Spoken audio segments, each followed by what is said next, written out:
Mesdames, Messieurs, bonjour. À ce jour, vous savez encore très nombreux derrière vos petits écrans, écoute de ce programme Tour de table. Tour de table, votre magazine hebdomadaire produit exclusivement sur l'antenne d'Horizon 3 Télévision tous les dimanches. Tour de table, votre émission qui décrypte, analyse et déploie l'information comme nulle part ailleurs. Tour de table, votre émission qui tous les dimanches sur ce plateau reçoit un panel riche, éclectique et varié d'experts qui viennent ici croiser le web, mais à ressortir la quintessence, la substance, le substrat, l'efficience et la science qui est au traitement de la bonne, mais on a la très bonne information. Mesdames, Messieurs, que vous dire, à part vous dire merci pour votre fidélité qui nous honore de plus en plus. Asseyez-vous confortablement.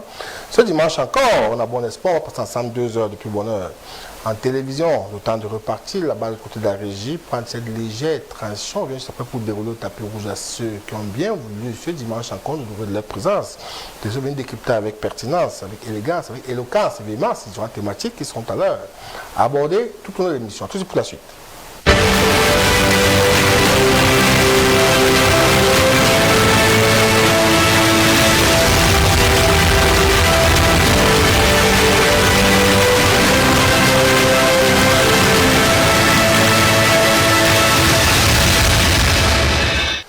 Voilà pour ceux qui nous prennent en relais pour la toute première fois. Bienvenue dans la grande famille d'Horizon 3 Télévision. Bienvenue dans la famille Le Tour de Table. C'est votre émission hebdomadaire tous les dimanches, espace horaire, 10h30, 12h50 sur cette antenne, la meilleure des antennes sur l'Andeno.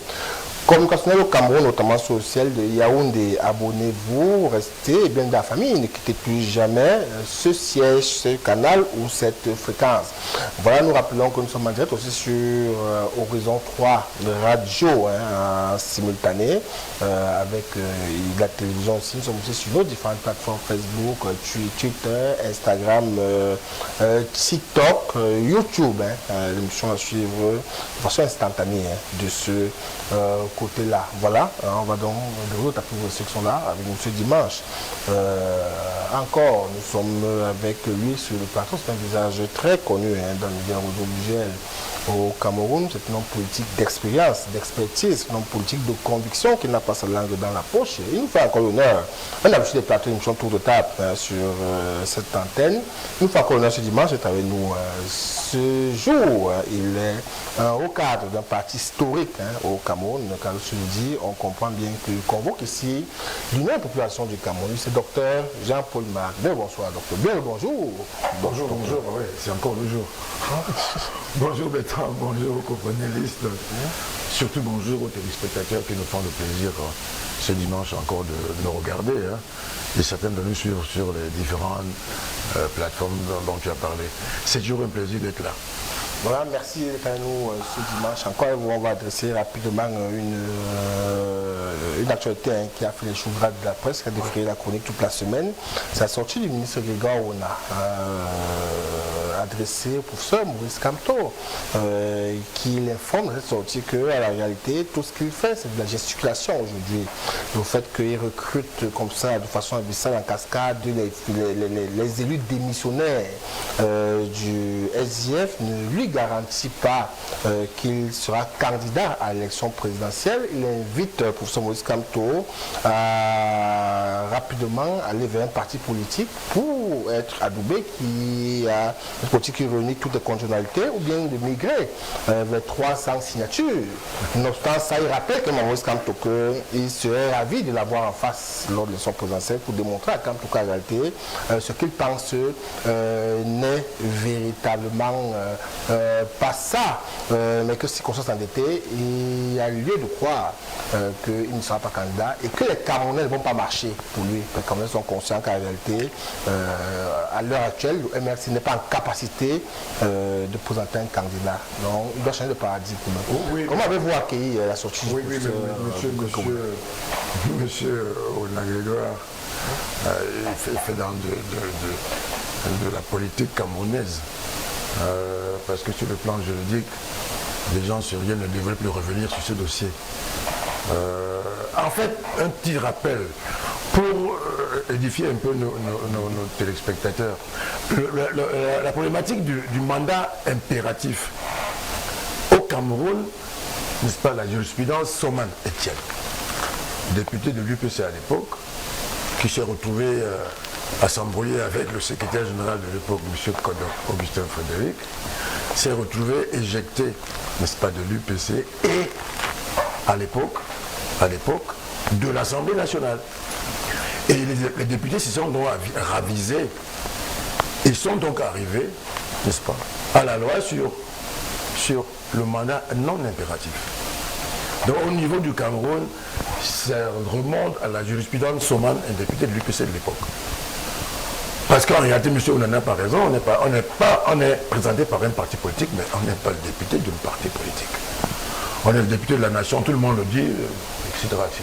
Donc, bref. Je pense qu'au niveau du droit, M. Onana Grégoire n'est pas dans le bon sens. Mais on est au Cameroun, on se connaît. En fait, tout simplement que M. Kamto et M. Liby sont des candidats que le régime en place veut éjecter de la course. C'est pas nouveau, ça, on connaît. C'est connu dans... Il y a des laboratoires qui travaillent à cet effet, n'est-ce pas? Nous le savons tous.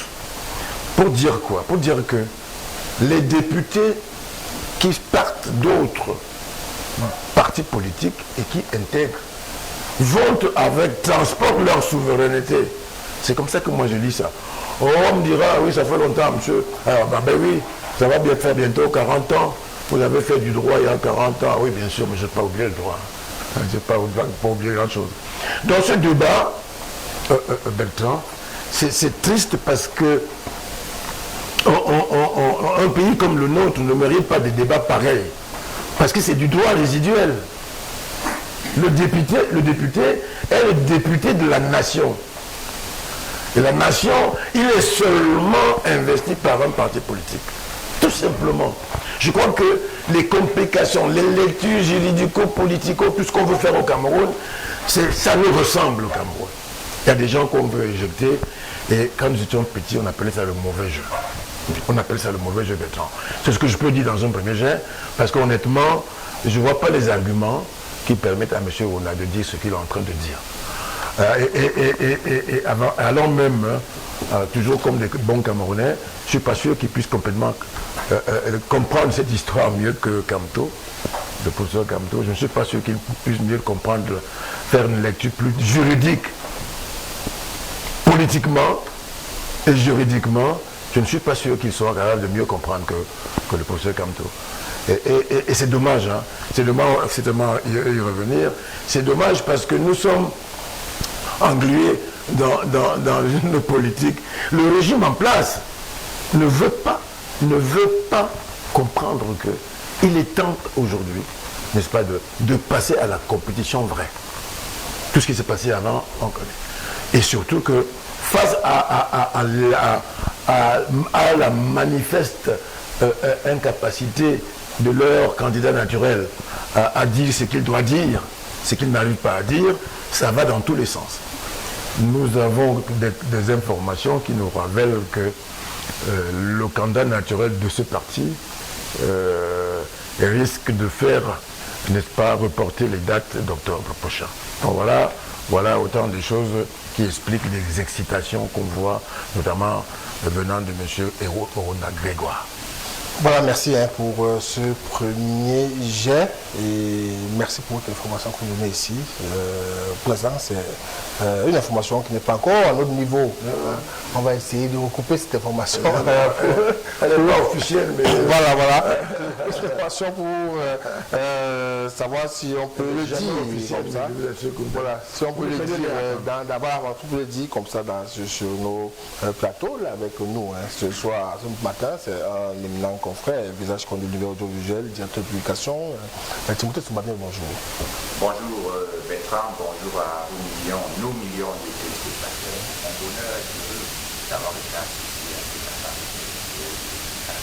Voilà, Timothée Soumbadé, vous avez suivi la Dr Mara qui estime qu'en réalité, on convoque le droit résiduel et que Joseph Onana est complètement dans le faux quand on serait dans le vrai. Le mandat n'est pas impératif lorsque des élus comme ça se rattachent pour ce camp dans ce mouvement, il a ex facto droit de candidater à l'élection présidentielle. Ça fuse de toutes parts. Il y a beaucoup de théories commencent déjà à se confronter. Que pensez-vous? vous? Est-ce que, en réalité, le fait qu'il y ait des élus démissionnaires du SDF sont allés au MSC donne aujourd'hui au MSC la capacité de concourir à l'élection présidentielle sans aucune autre forme de procès? Bon, je réponds par votre idée. Je réponds directement à la dernière question en disant non. Je rassure les téléspectateurs à la suite de mon maître, le professeur Magloire Ouzoua, qui dit toujours que le droit est une science exacte. Ce à quoi nous assistons souvent révèle de deux caractéristiques. La mauvaise foi des acteurs, et les subjectivités ou les passions. Ils font que les gens mettent sur pied des technasmes pour assouvir en fait des fantasmes. Et on se met à torpiller, à manipuler le droit. Je vais poser une question très banale aux téléspectateurs. Qu'est-ce qui régit les élections au Cameroun? C'est le code électoral, n'est-ce pas? Alors, lorsque vous parlez, on parle du mandat impératif qui est prévu par l'article 15 de la Constitution, qui en réalité est le premier article du chapitre 1 consacré à l'Assemblée nationale, qui lui-même est le titre 3 consacré au pouvoir législatif. Comment on fait lorsqu'on est un juriste sérieux de la trame du professeur Maurice Kamto, que nous appelions, étant étudiant, le pape du droit, pour estimer qu'une disposition circonscrite dans un champ, on appelle ça le domaine d'application de la loi, circonscrite dans un champ clair, pouvoir législatif, fonctionnement de l'Assemblée nationale, comment on fait pour convoquer ces dispositions dans une élection qui est régie par une loi que l'on appelle le code électoral? L'article 15 ne s'applique pas au régime des élections. Premier élément, c'est du b.a.-ba juridique. Tout le monde connaît ce qu'on appelle le domaine d'application de la loi. Maintenant, c'est les enjeux de l'article 15 qui font donc qu'on peut créer une passerelle pour l'amener à la présidentielle. Et là encore, je serai vraiment basique. Les élus, la nullité du mandat impératif signifie quoi? L'élu est libéré du chantage possible de la personne qui l'a investi, en l'occurrence les partis politiques, qui au Cameroun sont consacrés par la Constitution comme concourant à l'expression du suffrage. En gros, en dehors des partis politiques, il n'y a pas un autre mécanisme qui permet d'exprimer le suffrage. Nous avons choisi que ce sont les partis politiques qui portent cela. Alors, le privilège de l'investiture pour un parti politique, c'est quoi? Un, c'est le privilège de l'investiture. Deux, c'est le privilège de la représentation ou alors de la représentativité, ce que l'on appelle le poids politique. C'est en fonction de votre nombre d'élus que vous pesez sur l'échiquier politique. Notamment à l'Assemblée nationale, on va vous parler de groupe parlementaire. Pour avoir un groupe parlementaire, il faut avoir combien de députés? On parle de 15, minimalement. Donc, ceux qui ont 2, 3 élus n'ont pas la même représentativité que vous. On fait donc le glissement sur l'article 100, avant même ce glissement. Lorsque vous êtes donc exclu, démissionnaire d'un parti politique, vous gardez votre mandat parce que le mandat appartient au peuple. Nous sommes dans un système de souveraineté populaire. Le mandat appartient donc au peuple. Vous restez en fonction.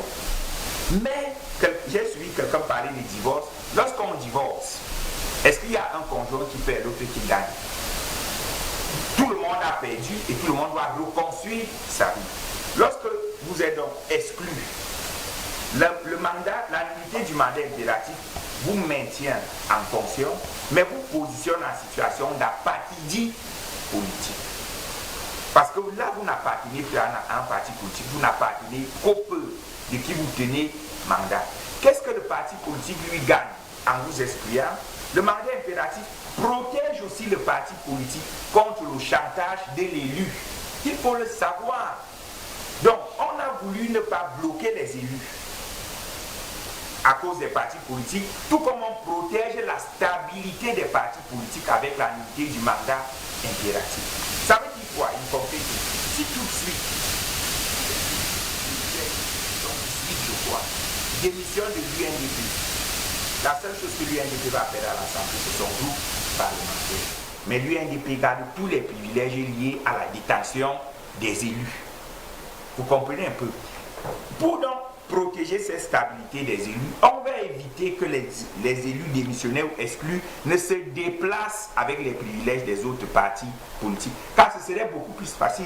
Le RDPC, qui est aujourd'hui le parti qui a le plus de moyens, pour détruire tous ses adversaires, c'est simple. Il achète tous les élus de tout le monde et vous n'avez plus d'élus. Même investir, vous ne pouvez plus investir. Pour éviter de tels cas qui se sont reproduits dans les jurisprudences évoquées par le docteur Maillard, on a donc adopté un nouveau code électoral en 92 qui limite l'impact des transhumances et du nomadisme politique pour protéger l'élu contre le chantage des partis politiques et protéger les partis politiques contre le chantage des élus. C'est 50-50. L'article 121 du code électoral est clair. Vraiment, je vais me faire violence en le répétant. On dit que les partis non représentés. Qu'est-ce qu'un parti non représenté? C'est un parti qui n'a aucun membre dans une des assemblées décisionnelles sur le plan politique. Les assemblées décisionnelles, c'est qui? Un conseil municipal, un conseil régional, assemblée nationale, le Sénat. En l'état actuel, là tout de suite, est-ce que le MSC est représenté quelque part? Le MSC n'est représenté nulle part. C'est banal. Les élus qui ont démissionné, étant en situation d'apathie politique, dans le sport, ils compétissent aujourd'hui, dans l'arène politique comme dans le sport, ils sont sous drapeau blanc. En attendant qu'ils se fassent investir à l'occasion d'une nouvelle élection. Parce que l'appartenance politique ne s'obtient que par l'investiture qu'un parti politique vous signe pour aller compétir. Et un parti politique n'investit pas en dehors d'une élection. Maître Tchapi et consorts ont été investis par le MSC ou quand, à l'occasion de quelle élection? C'est l'investiture qui crée le lien juridique entre un parti politique et l'élu. Quel est le lien juridique qui a permis au MSC de faire que les maîtres Tchapi soient investis? Donc, ici, j'ai tenu à faire une analyse purement objective. Maintenant, un auteur que j'aimais bien lire, Robert Poulou, a écrit un bel ouvrage, un article intitulé « Le droit saisi par la politique ». Lorsque la politique décide de saisir le droit, on aboutit donc à des situations d'instrumentalisation qui nous positionnent dans ce débat. Et c'est là où le professeur Camteau a réussi son coup. Parce que le professeur Camteau nous a plongé dans la Constitution, nous a fait débattre des sujets en réalité qui ne méritent pas débat. Et pour se convaincre, c'est peut-être par là que je vais sortir, le professeur Camteau a tenu plusieurs discours. Il a même donné des interviews sur les chaînes, une chaîne telle que France 24, où lui-même, il a même écrit un article scientifique où lui-même explique ce que c'est que le mandat impératif et son impact. D'où vient-il que 30 ans plus tard, le professeur Camteau dédie ses propos, dédie ses écrits scientifiques avec lesquels nous avons fait nos études de droit pour faire que les Camerounais qui étaient 30 millions de coachs, nous tous on connaissait le football, aujourd'hui nous sommes déjà 30 millions de juristes. Donc j'ai dit, autant nous demandons aux partis au pouvoir d'être rigoureux sur les questions politiques, autant nous demandons aux leaders de partis politiques d'être rigoureux sur les questions politiques. Parce que tel que je vois, ce que le MSC avec les gens Robert Wack et autres sont en train de faire, si demain ils sont élus, aussi vont manipuler la Constitution pour s'éterniser au pouvoir. Ils ne nous montrent pas l'exemple des gens qui respectent la loi, qui respectent les grands principes qui structurent le droit pour que nous ayons une démocratie de fait. Voilà le lien avec le président du parti politique, Simon Mamou, président UPA. Bonjour. Merci, bonjour Bertrand. Bonjour à vos millions de téléspectateurs et un salut patriotique aux militants et sympathisants de l'Union des populations africaines. Voilà, à ce moment-là, votre regard sur la chamaille, on va dire ça comme ça, qu'il y a aujourd'hui entre Régo Ona et Moïse Kamto, donc comme elle engage quand même la monnaie politique nationale, c'est ce qu'on le dise quand même avec gravité. Pour un parti politique que vous êtes, quel regard jetez-vous sur la situation que dénonce Grégoire aujourd'hui? Bon, le ministre Grégoire Wona fait dans ce qu'on appelle généralement la démagogie politique. C'est tout à fait normal. Et qu'il fasse cette sortie, ça participe aux enjeux politiques pour essayer de continuer à entretenir le flou sur un certain nombre de sujets, en principe qui ne devait pas être le sujet de l'heure, pendant que les vraies choses se passent dans l'antichambre. Tout à l'heure, l'aîné d'en face a dit qu'il y a des choses qui se passent dans le laboratoire. Pourquoi on ne s'intéresse pas à ce qui se passe au laboratoire? Il faut qu'on nous entretienne avec un débat qui, ma foi, ne nécessitait pas un peu cette... Nous sommes d'accord, nous sommes dans le cadre de la rumeur.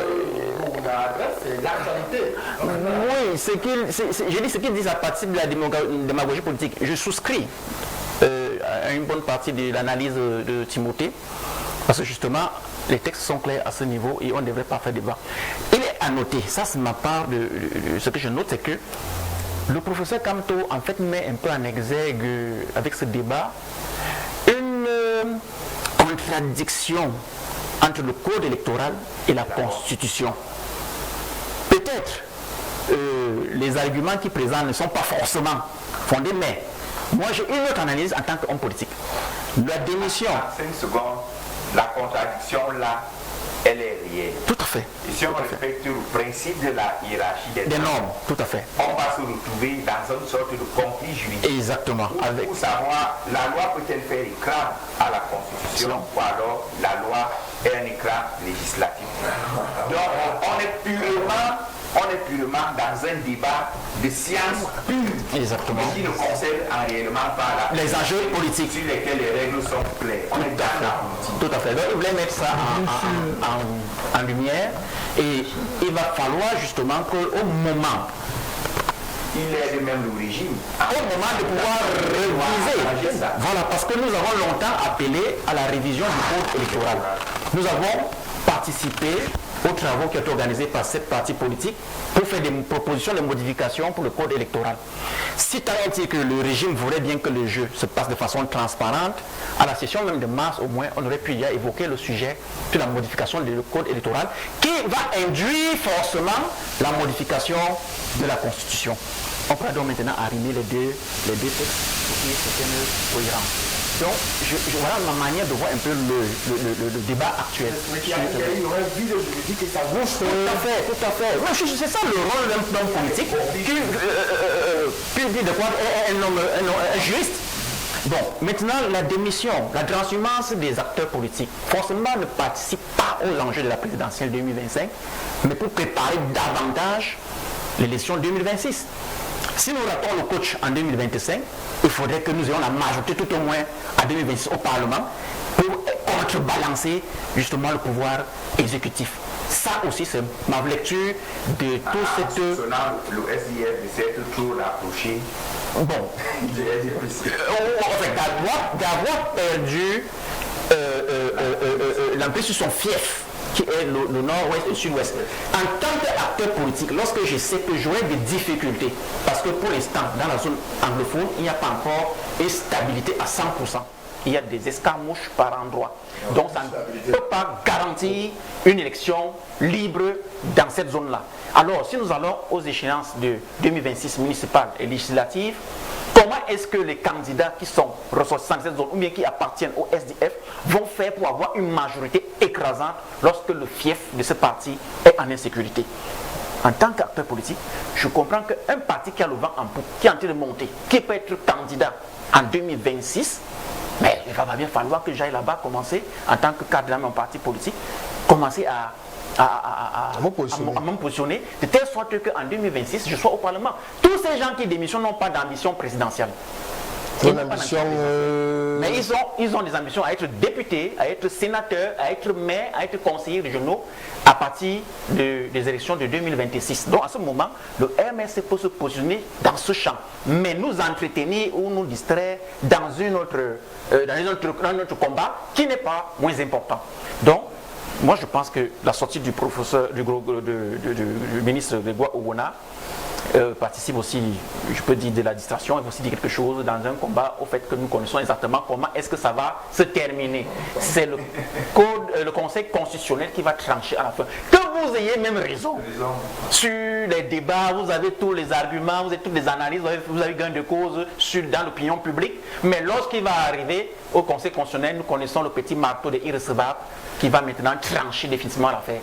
Qu'est-ce qu'on fera? Donc, vraiment, on doit penser à avoir les choses autrement et surtout de savoir que nous insistons. Nous avons encore une session en juin. Si vraiment le président de la République veut que les élections se tiennent sans vraiment du bruit, sans vraiment du grabuge, qu'en juin tout au moins, on agresse la problématique de la modification du code électoral.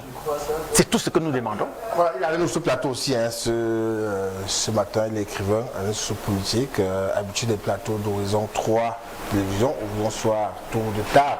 Visage connu dans l'univers aujourd'hui au Cameroun pour ses opinions, sur une conversation. J'aimerais bien bonjour. Bonjour à vos nombreux téléspectateurs, bonjour aux copanélistes qui précédemment ont brillamment exposé leur point de vue. Bonjour à l'équipe technique qui derrière les machines nous permet de pouvoir échanger avec les nombreux téléspectateurs derrière leur petit écran. Et que dire encore, bonjour au peuple camerounais qui, en 2025, je l'ai dit ici une fois et je suis content que le docteur Mayakale ait relevé, je doute qu'il y ait une élection présidentielle au Cameroun. Voilà, on a encore de la disputation là pour l'instant.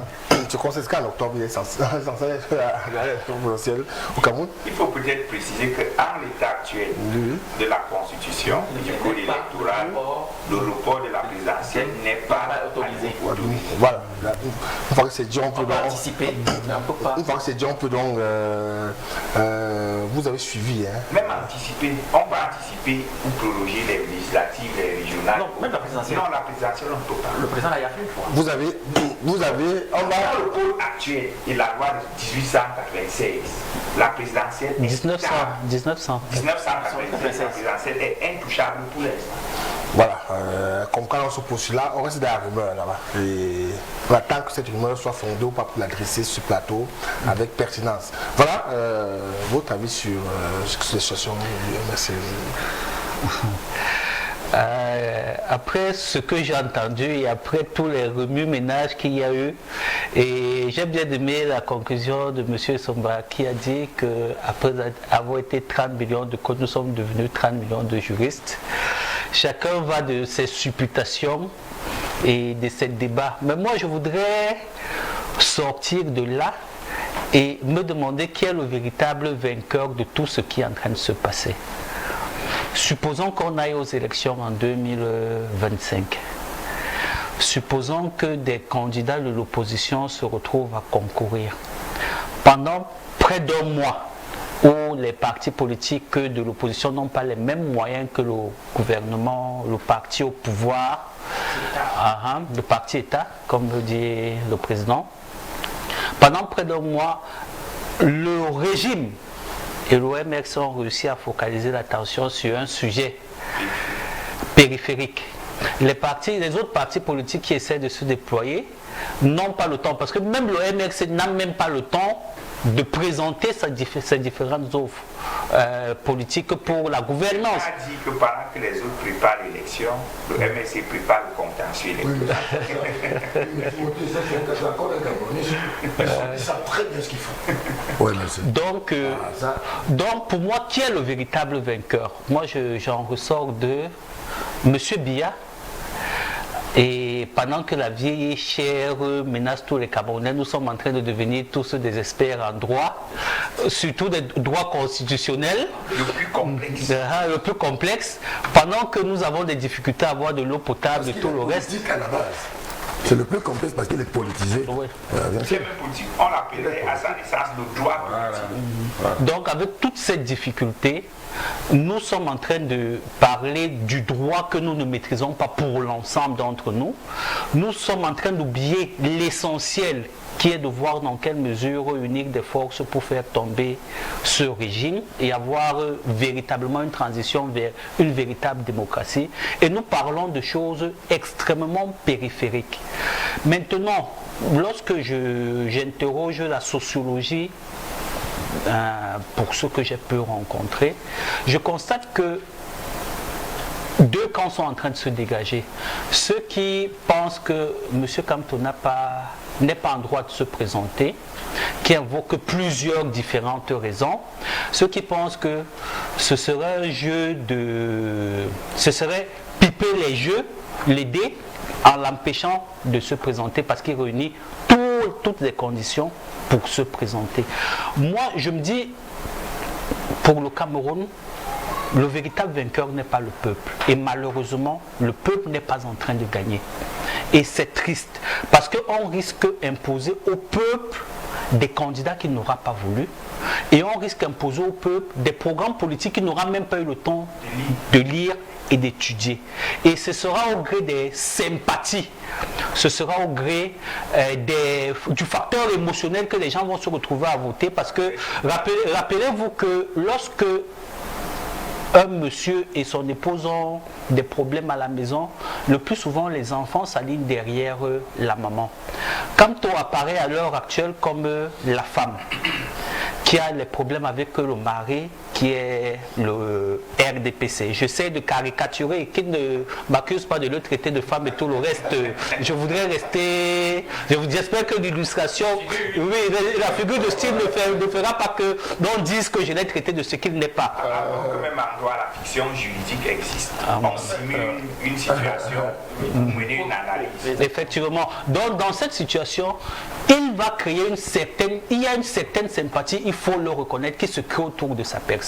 Et les autres partis de l'opposition se retrouvent là au milieu de tout cela comme un ding-dong au milieu de la farce, ding-dong de la farce. Ils ont des projets à présenter, non pas la possibilité. Beaucoup sont médusés. Oui, effectivement, parce que effectivement, M. Kamto a eu l'intelligence de centraliser la communication à l'heure actuelle autour de sa personne, de crisper le jeu politique autour de sa personne, et le régime est tout à fait content du fait que la crispation se fasse autour de M. Kamto, parce que ceux de l'opposition qui diront que Kamto n'est pas en droit pour des raisons morales, et ils ont le droit, parce que j'ai lu un article du professeur Kamto qui revenait sur ce mandat impératif et qui convoquait la morale par rapport au cas de l'ANDP, qui a été un parti politique qui s'est retrouvé à avoir des députés à l'Assemblée nationale, alors que ce parti avait été créé après l'échéance politique. Ça, moi j'ai vu la convocation de la moralité, et cette même moralité, j'ai vu un autre intervenant le rappeler en se demandant comment un parti qui a été pour le boycott d'une élection qui préfigurait l'élection présidentielle peut se retrouver maintenant à avoir des élus de l'élection qu'il a boycotté. Ça, c'est dans le cadre moral. Mais je pense que juridiquement, il se retrouve en droit de pouvoir concourir. Je pense qu'il y a un ancien député du SDF qui a déjà dit qu'il va lui accorder son parrainage. Maintenant, essayons de revenir à l'essentiel. L'essentiel est que le peuple camerounais, le peuple camerounais est en difficulté. Il faudrait qu'on cesse d'essayer d'infantiliser le peuple et le faire réagir au gré des émotions. Mais ce peuple est soumis à ce que moi je qualifie du syndrome de Camaro-Ouest. C'est-à-dire un peuple totalement désintéressé de la chose politique. Non, je ne veux pas le dire. Je ne veux pas le dire. Je veux vous prendre tout ce qui se passe. Ils ne se joignent pas du tout. Donc ils sont là tranquilles. Non, je vais vous expliquer. Je vais vous expliquer. Du quotidien, vraiment le reste là, faites comme vous voulez. Sinon, ce qui se passe aujourd'hui, le peuple devait sortir et mettre un terme à cela en prenant des positions même dans les médias. On a combien de personnes qui participent au débat dans les médias? Il y en a très peu. Mais faites un vox pop à l'extérieur. Très peu ne sont même pas au courant de ce qui est en train de se passer. C'est pas comme si la chose politique était réservée. Mais vous allez subir la politique. Oui, mais pourquoi? Vous avez subi. Je continue? Ok, d'accord. Ce que je voudrais dire au président, c'est qu'il faudrait savoir que le Cameroun a subi 2 cycles qui ont littéralement brisé l'esprit politique et engagé du Camerounais. Je prends le temps contemporain. Après les élections de 92, où les Camerounais sont allés en masse derrière M. Frondier, qu'est-ce qui s'est passé? Il y a eu la désillusion de la manière où M. Frondier a abordé la gestion. Donc on estime qu'ils sont allés derrière le nom le changement, pas derrière Frondier. Oui. Bon, c'était le candidat. C'était le candidat. Voilà, il y a une nuance qu'il faut... C'était le candidat. Je n'ai pas parlé du SDF, j'ai parlé de M. Frondier.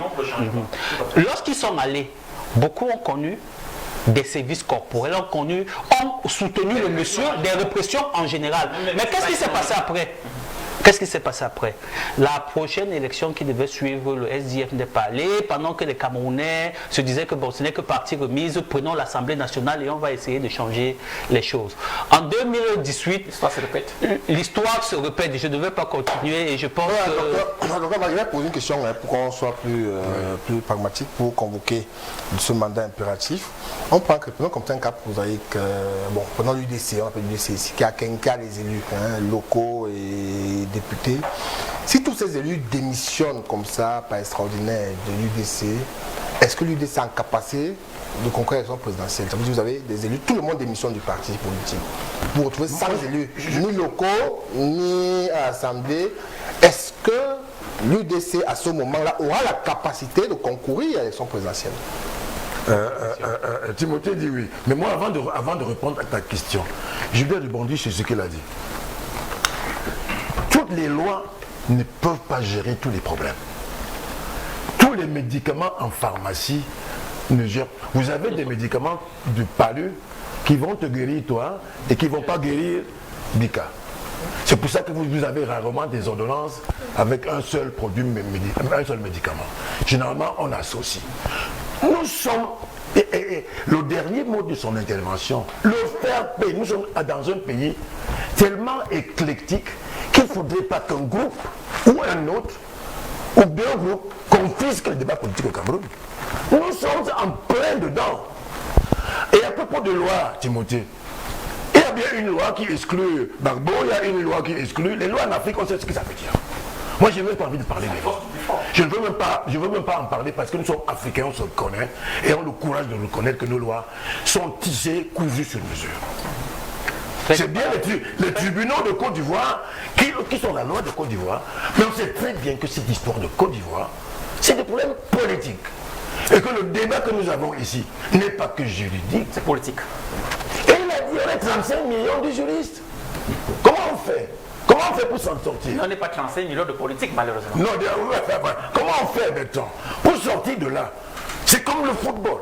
Du matin au soir, on nous raballe des textes de la FIFA, le TAS est monté, est descendu, alors qu'il y a des textes qui régissent clairement cette problématique. Et dans tous les plateaux de télé de Radio Cameroun, on revient dessus. C'est pareil, Bertrand. Cette histoire, moi je veux qu'on sorte des juridismes purs et durs.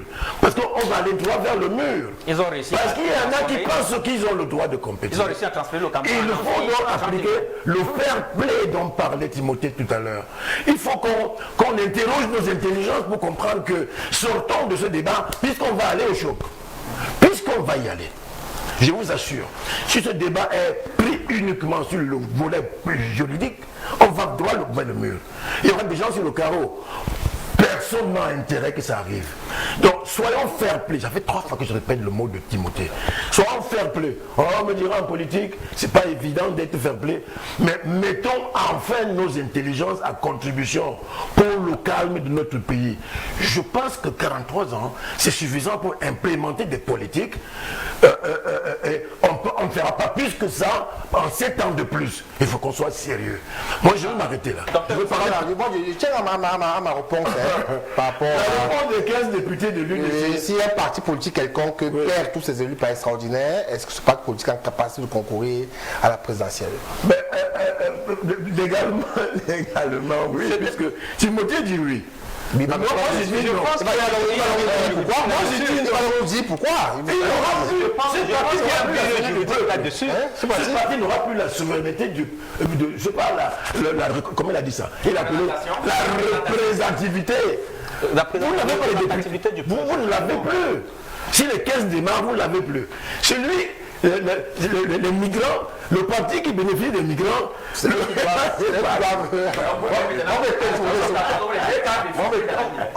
voilà. Le fair play, Timothée, tu l'as dit. Par le professeur Maurice Kamto et le professeur Douala, dont j'oublie le nom, c'est James Mwanga-Kobila, écrit en 1996. Et c'est pour mettre fin à toutes ces dérives et anomalies que l'on a observées, surtout avec la présidentielle de 1992 et les élections législatives et municipales qui en ont suivi, que le code électoral sera adopté en 2012 pour limiter cette affaire de transhumance politique qui faisait une sorte de promotion de la tricherie et des partis d'opposition et du parti au pouvoir. Clientélisme. C'était le pur clientélisme. Quelqu'un même écrit, on parle aujourd'hui des partis Yango, on va forcément on va modifier encore le code électoral. Parce que le phénomène l'investiture, on est déjà dans le clientélisme. Donc, avoir des élus à l'issue d'une joute électorale donne aux partis politiques le privilège de représentation, même si les élus... le privilège de représentation qui d'office lui donne le privilège de l'investiture. Donc si tout de suite les 15 députés de l'UDC rejoignent le MRC, MRC. Je ne suis pas sûr que l'UDC soit content du fait qu'on fasse de parce que. C'est les hypothèses d'école. C'est les hypothèses d'école. C'est une fiction. Et l'UDC n'a pas de problème. La candidature de Thomas ne nous souffre aucun doute, elle est tranquille. Donc, si les 15 députés de l'UDC rejoignent tout de suite le MRC, au MRC, ils n'ont pas l'étiquette d'élu ou de représentant du MRC. Au MRC, ils n'ont que l'étiquette de militants. Et comme ce sont des militants de poids, ils vont faciliter le travail. Je pense que c'est toi qui l'as dit pour l'élection future. Mais le privilège de représentation que l'UDC a et qui lui permet d'investir demeure intact. C'est pour ça que dans mon propos liminaire, j'ai dit que la nullité du mandat impératif garantit la stabilité des privilèges du parti politique tout en garantissant la liberté d'action et de conscience de l'élu. Et c'est le professeur Kamto qui nous l'a enseigné. C'est comme ça partout dans le monde. Même la France a fait évoluer son processus électoral pour limiter les impacts des transhumances. Comment ils ont jugulé ça là-bas? Ils ont plutôt légalisé et légitimé le phénomène des coalitions. On assiste donc, lorsqu'il y a élection en France, aux coalitions de circonstances. On se met ensemble pour battre quelqu'un et dès que la personne est battue, chacun prend sa position. Ils ont même pensé au concept d'alliance contre nature. Oui, mais Timothée, on a vu le parti au pouvoir s'allier avec un parti d'opposition rien que pour battre le Rassemblement national. Et moi je pense que le phénomène des coalitions est plus normal et moins clientéliste que le phénomène des transhumances. Oui, mais Timothée, dans le même temps, le ministre de l'Athée du Cameroun, n'est-ce pas, fait une chasse ouverte aux coalitions, au niveau des réunions, des tenues de comité. C'est là où j'en venais. Voilà, il y a un problème. Aux coalitions illégales. C'est quoi la coalition illégale? Parce qu'en France, les coalitions font l'objet d'un pacte. Les partis s'asseyent, elles signent. Ça fait que tout le monde sait ses droits et ses devoirs dans la coalition et tout le monde est au courant. Ici, la loi le permet. Le RDPC, qui n'est malheureusement pas présenté sur le plateau, a un pacte avec l'UNDP. C'est signé. Mais comment le RDPC a un pacte avec une certaine UPC. C'est signé. Avec l'UNDP. Donc c'est comme signé. Le reproche que l'on fait, parce que le MINA doit avoir le droit de regard, le reproche que l'on fait aux APC, ATP, c'est qu'ils sortent de la légalité pour faire des alliances que je peux qualifier d'occultes. Il n'y a pas un document qui les lie, mais ils vous disent qu'ils sont alliés. Comment est-ce que le MINA, qui est censé encadrer l'activité des partis politiques, va savoir que vos réunions que vous tenez à minuit, ce n'est pas pour acheter des armes?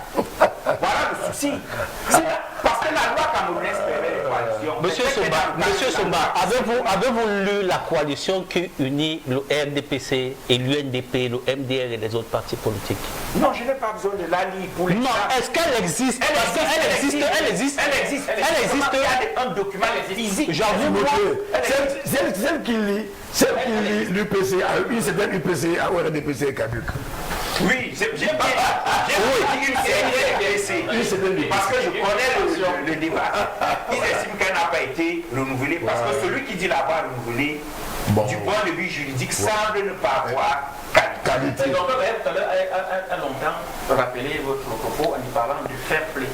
Et ça ressort pas in extenso dans la sortie du secrétaire général adjoint du RDPC, là où il dit qu'ils seront contents d'avoir le président du MRC, M. Kamto, en face pour la compétition. C'est de là que j'ai qualifié sa sortie de démagogie politique parce que réellement il travaille pour éliminer certains candidats. C'est un fait. Ça, il est clair. Le RDPC travaille. Moi, je dis certains candidats avec ça. Et je finis avec Kamto et Cabral Libi. Cabral Libi et Maurice Kamto compétissent en 2018 sous ce code. Oui. À ce moment-là, on n'a pas cherché à les éliminer. Or, la fièvre Kamto était prégnante. Moi, je parle même que Kamto maintenant est moins populaire que le Kamto de 2018. Je vous le concède. Alors, comment le RDPC n'a pas éliminé quelqu'un au plus fort de sa superbe pour venir l'éliminer quand tous ces cadres sont déjà partis? Vous savez, je voudrais que la loi, le MSC était certain qu'avec sa pression, le code électoral allait bouger. Malheureusement, le code électoral n'a pas bougé. On sort donc du volume du cadre du droit, on entre dans le punching politique. Tout à fait. Parce que ce qu'on n'a pas pu obtenir par la loi, on va l'obtenir par la force. Pour la politique, il y a deux possibilités. Justement, la révision du code électoral, c'est pour ça que vous voyez, on n'était que claironné. On insiste là-dessus pour une stabilité du climat socio-politique. Il faut un code consensuel. Le peuple dans le football et aussi, parce que tous les acteurs sont d'accord. Le RDPC n'est pas un parti qui est habitué au fair play parce que s'ils avaient pour souci que ces candidats puissent être de façon légitime assistant à la présidentielle, on aurait dû tenir les élections législatives et municipales à date sans toutefois encore le reporter comme ils ont fait une ou deux ou trois fois. Le RDPC ne sait déjà pas comment on gagne une élection. Le RDPC ne le sait pas. Le RDPC a hérité du pouvoir et ils ont établi des mécanismes comment se maintenir au pouvoir. Maintenant, je voudrais revenir sur un fait que Timothée a soulevé avec brio. Qu'est-ce qui fait qu'à un moment donné, un parti politique, en 2018, le MRC a pu concourir et que maintenant, il y a plus de difficultés? Les opportunités, c'est la phrase d'un général romain, les opportunités perdues, le reste à jamais. Le MRC, les opportunités perdues, le reste à jamais. Lorsque vous avez l'opportunité de faire quelque chose et que vous reportez à demain, la procrastination. En fait, ce que vous devriez faire aujourd'hui, les résultats d'aujourd'hui, vous ne les aurez plus jamais. Le MRC en 2018 avait un député. C'était un fait et c'était assuré cela. Le régime était... Oui, de regretter mémoire. Le régime ne pouvait pas empêcher cela. Tout comme les marches du MRC. Les premières marches, vous voyez, ont eu une certaine emprise. Mais entre-temps, le MRC a pris le temps pour préparer les autres marches. Entre-temps, le régime en place également a pris le temps de mieux se préparer. Aux premières marches, je peux vous le dire avec certitude, il n'y avait pas de drone. Mais aux autres marches, elles n'ont même pas pu avoir lieu parce que des drones étaient dans l'espace aérien et repéraient tous les petits groupes qui commençaient à se former. Les gens se faisaient prendre dans des buvettes lorsqu'ils étaient encore en train d'entendre les mots d'ordre et tout le reste. Vous voyez, les opportunités perdues, le reste à jamais. Le MRC a eu une opportunité. Le MRC n'a pas bien joué son opportunité et malheureusement à l'heure actuelle, ils sont obligés d'entrer effectivement dans une situation de bras de fer parce que de surenchère politique. J'ai entendu M. Kamto dire de manière véhémente et ça c'est pas dans sa nature. Pour le peu que je connais de lui, il est toujours assez réservé. Qu'il irait aux élections coûte que vaille. Et lorsqu'il le dit, c'est pour dire à Quel poids? Et ça me rappelle une conversation que j'avais eue avec... Il y a mieux. Il a dit qu'il y aura, ça va se faire et que les survivants vont continuer le combat. Ok. J'avoue que ce propos, je ne l'avais pas suivi, mais vous devez comprendre qu'il est dans une position où, au fond, M. Kamto joue ses dernières cartes. Il est, je crois, à 60 et poussières, dizaines d'années, et dans 7 ans, lui-même 72 ans. 72 ans. Ok. Bon, moi, j'ai pas son âge en tête. Donc si à 72 ans, 7 ans plus tard, ça lui donnera 79 ans. À ses yeux, ce sera difficile d'y aller. Au Cameroun, c'est pas trop tard, puisqu'il y en a un qui en a 92. Non, pour lui, il est éternellement jeune. Et lui juge du privilège d'être en fonction. C'est Parlant toujours de Maurice Kamto qui fait l'actualité,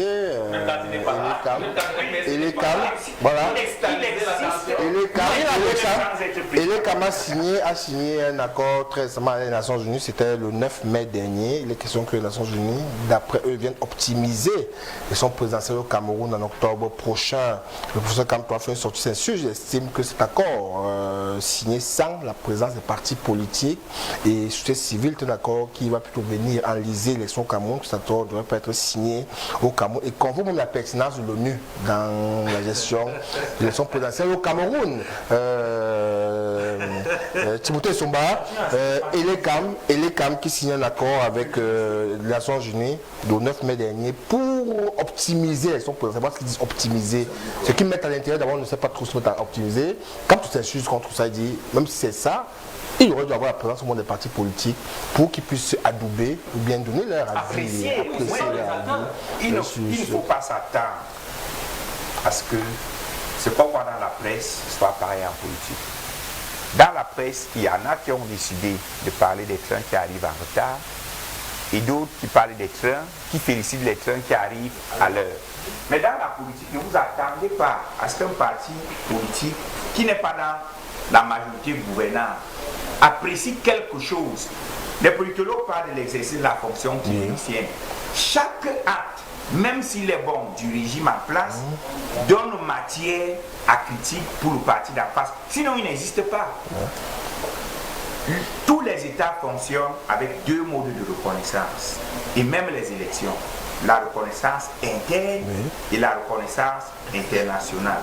Ce n'est pas à Maurice Kamto qui a été membre de la commission de droit international aux Nations Unies que je vais enseigner cela. Donc vous voyez que vous avez affaire à un individu qui parle, qui décide de changer le discours sur des questions qu'il maîtrise le mieux. C'est pour exister.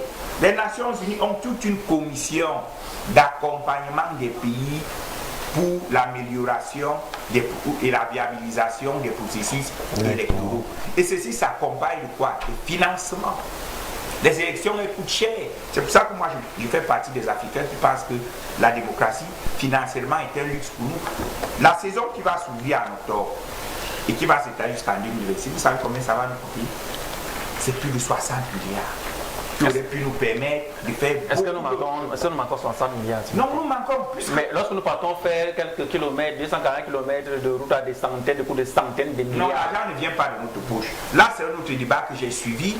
Les bailleurs de fonds Eximbank vous financent un chantier, vous imposent la structure qui va faire les devis, vous impose ses coûts parce que c'est son argent. Il est question pour lui de faire que son argent rentre. Le Cameroun ne dépense aucun radis sur l'autoroute.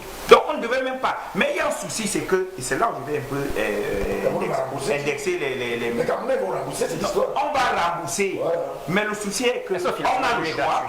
Soit on ne fait pas de route, soit on les fait à des conditionnalités iniques. C'est unique, mais ça ne dépend pas de nous. Malheureusement, ils sont différents pour les pays comparatifs. Comment du même niveau dépend de nous, Timothée. À partir du moment, on dit qui paye comment. Oui, mais comment il fait? Il est donc question pour nous de compte. Non, comment il fait? Ouattara a travaillé au FMI. Et vous avez observé que Ouattara ne travaille pas avec les Chinois. Ouattara, en tant qu'ancien fonctionnaire du FMI, a eu des prêts préférentiels qu'aucun autre pays en Afrique n'a jamais eu avant lui. Oui, mais donc, l'argent compte. Pour revenir à Elecam, qu'est-ce qu'on demande à Elecam? C'est d'améliorer le processus électoral. Si Elekam se débrouille à trouver des partenariats qui vont lui permettre d'améliorer le processus électoral, pourquoi dire non? Mais nous tous, nous savons très bien que Elekam va faire ce qu'on appelle une évolution incrémentale, pour ne pas dire que ça ne va pas changer grand chose, sauf qu'ils vont obtenir un peu d'argent. Qu'est-ce qui empêche Elekam? Tant que le code électoral n'est pas un code consensuel comme exigent les partis d'opposition, Elekam est pieds et mains. Et la communauté internationale, parce que la communauté internationale, lors des dernières élections, a reconnu que le code électoral au Cameroun n'était pas bon. Moi, je ne suis même pas dans le bon ou pas bon. Je suis dans le consensus. Si toi et moi, on s'est entendu avoir un code électoral mauvais, personne ne va se plaindre. Parce que lui, de notre accord, effectivement, le code électoral a été adopté par la majorité gouvernante sans tenir compte de la moindre prétention, du moindre desiderata des partis non majoritaires. Or, en République, la chose de tout le monde, on va tenir compte de toutes les voix. Très bien. Même les voix minoritaires. Comment l'ONU donc peut nous accompagner dans une élection avec un code électoral? Alors que l'ONU lui-même reconnaît que ce code conflictuel. Comment est conflictuel là? Et même si c'est avec un apport financier, nous pouvons organiser ici des délais. Le professeur quand estime donc que vous aurez dû être associé, vous n'avez pas de politique de parce que le pression. code est non consensuel que l'État ne doit pas acheter les kits, ne doit pas payer son personnel, ne doit pas former son personnel. Il y a le volet logistique. Non, nous sommes d'accord. L'ONU vient accompagner le volet logistique des élections. Mais le volet politique ne dépend pas de l'ONU. Docteur Marc, il est quand même signé le 9 mai dernier. Le professeur Kanto estime que, bien qu'il ait signé ça, il aurait quand même associé les partis d'opposition pour apprécier la suite des événements. Voilà, votre. Non, moi je ne suis pas loin de penser comme le prof Kanto. Maintenant, nous sommes encore dans des logiques de parti unique. Il y a un système en place qui continue à penser depuis 90 du pluralisme. Moi, je ne parle pas de démocratie au Cameroun, je parle de pluralisme. Qui n'est même pas une nouvelle chose. C'est parce que moi, quand j'étais petit, j'ai vu plusieurs partis au Cameroun. Et dans la démocratie pour laquelle on aspire à y arriver, on n'y est pas.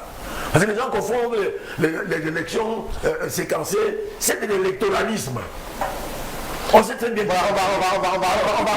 On revient à vous, on fait le tour sur notre sponsor officiel, Olive. Il faut au vif. Et on revient juste après.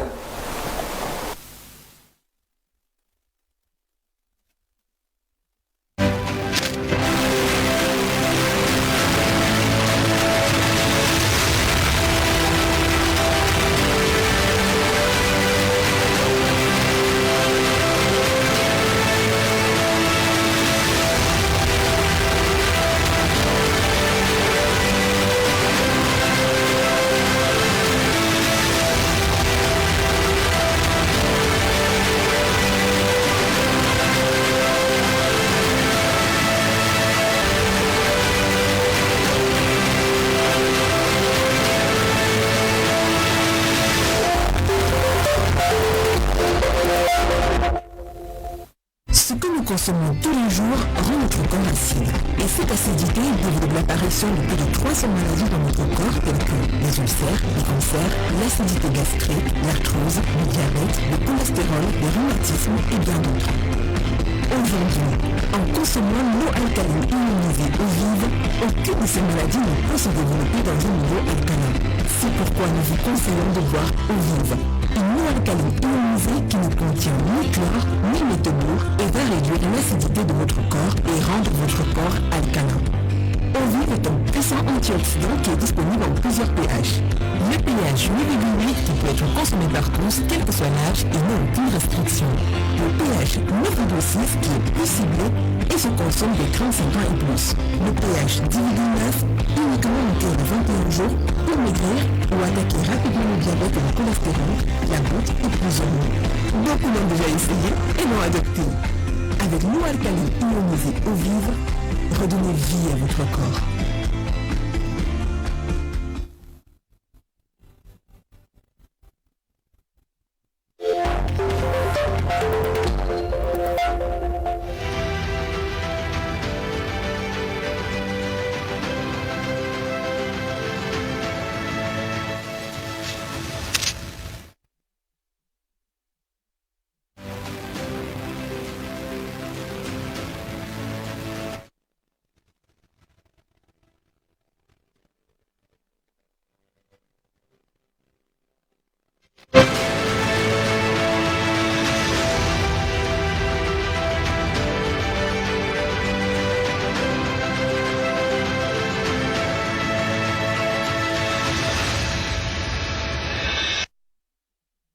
Voilà de retour sur le plateau après le clin d'œil qui a été eau vive. On vous invite à boire massivement l'eau vive, une eau alcaline ionisée qui fait du bien à notre corps, à notre esprit.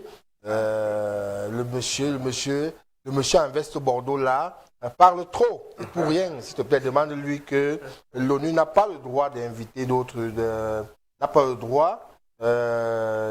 d'autres partis. Mais alors pourquoi l'ONU ne demande pas à l'ECAM de publier la liste nationale s'ils veulent que les élections se passent bien? La question de la liste nationale relève encore d'un débat juridique. Qu'est-ce que la liste nationale? C'est un document unique que l'ECAM doit publier ou alors c'est la compilation des listes communales? Il faut contraindre. Et le code électoral n'a pas précisé. Et l'ECAM peut donc choisir de publier la liste nationale de façon éparse ou alors de compiler. Mais si on compile, on a besoin d'argent. Pour un parti d'opposition, rien n'empêche un parti d'opposition de compiler lui-même. J'ai là de ça. 360 listes. Je veux que les 377 listes avec les communes de l'Est. Ils devraient être dans les bagages lorsqu'ils sont arrivés à Yaoundé pour les réunions avec l'ECAM. Normalement, pour moi, si l'ONU veut que cette élection soit crédible, comme il le souhaite, il devrait inviter les autres partis car leur avis compte aussi et il demande à l'ECAM de faire l'effort de publier la liste nationale pour éviter les tensions post-électorales.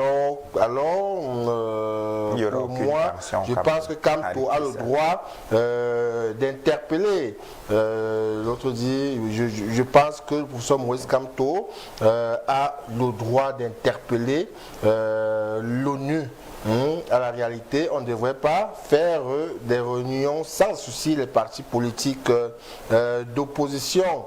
Nous pensons qu'au Cameroun, il y aurait un véritable coup d'État en téléchargement. Voilà. Bon, on va côté. Oui, voilà. J'ai un petit commentaire à la suite de ce que Timothée venait de dire. Moi, je ne comprends pas en 2025 compiler des chiffres dépasser un pays comme le Cameroun. Et le mec, on n'a pas un serveur central. Mais Timothée, comment tu parles de ça comme si on portait les noms, les chiffres pour aller transporter dans un conteneur? Docteur Maya. L'informatisation au Cameroun est-elle à ce niveau encore? Docteur Maya. Je vous dis qu'au Nigeria, l'informatisation, c'est centralisé. On tape ton nom à Maïdougouri, tu habites à Jos, ton nom apparaît. Ce n'est pas le cas au Cameroun. Est-ce qu'on mérite encore un tel niveau? Non, on mérite. Ce niveau de sous-informatisation, sur le site je me pose la question, dont je connais, dont j'ai une bribe de réponse. Pour dire ceci, Bika, pour dire qu'il y a des gens qui n'aiment pas beaucoup ce pays. Parce que ce qu'ils font là n'est pas bien. C'est quoi informatiser 6 millions de personnes? C'est quoi ça? Okay. Il y a des Camerounais qui en sont capables. Ailleurs. C'est comme la CNI, les passeports. On en fait le Mont Cameroun. En 2025, sortir de CNI dans un pays comme le Cameroun, on en fait le Mont Coupé. C'est incroyable. C'est la mauvaise volonté. Mais sauf que, je le dis du haut de mon âge, que ces gens-là n'aiment pas beaucoup leur pays parce qu'ils vont prendre le mur. La mauvaise volonté. Ils vont prendre le mur. Docteur Maya, je vais rebondir après ce que vous avez dit. La compilation pour le Cameroun se ferait en 2 heures de temps, même s'ils n'ont pas la connexion Internet dans les différentes communes. Et s'ils peuvent simplement aller dans un cybercafé, ça se fera en 2 heures de temps. Je développerai, moi, une application en 1 journée qui ferait cela, moi. Et je sais qu'il y a des informaticiens bien plus doués que moi qui le feront en moins d'1 journée. Et mais ça a déjà été fait. Ouais, effectivement, c'est parce que je sais que ça a déjà été fait. Sur le site de l'ECAM. C'est parce que je sais que ça a déjà été fait que je dis que la compilation au niveau de l'ECAM est le fruit de la mauvaise foi. Et le refus de publier est le fruit d'une mauvaise volonté. Parce que ici, j'ai été ici dans un débat et on a parlé de l'affaire des CNI. Monsieur Bikassi, vous vous rappelez. Lorsque, dans un pays comme le nôtre, on devrait pouvoir dresser dès votre naissance, vous devriez avoir dans la base de données nationale, dès votre naissance, une adresse.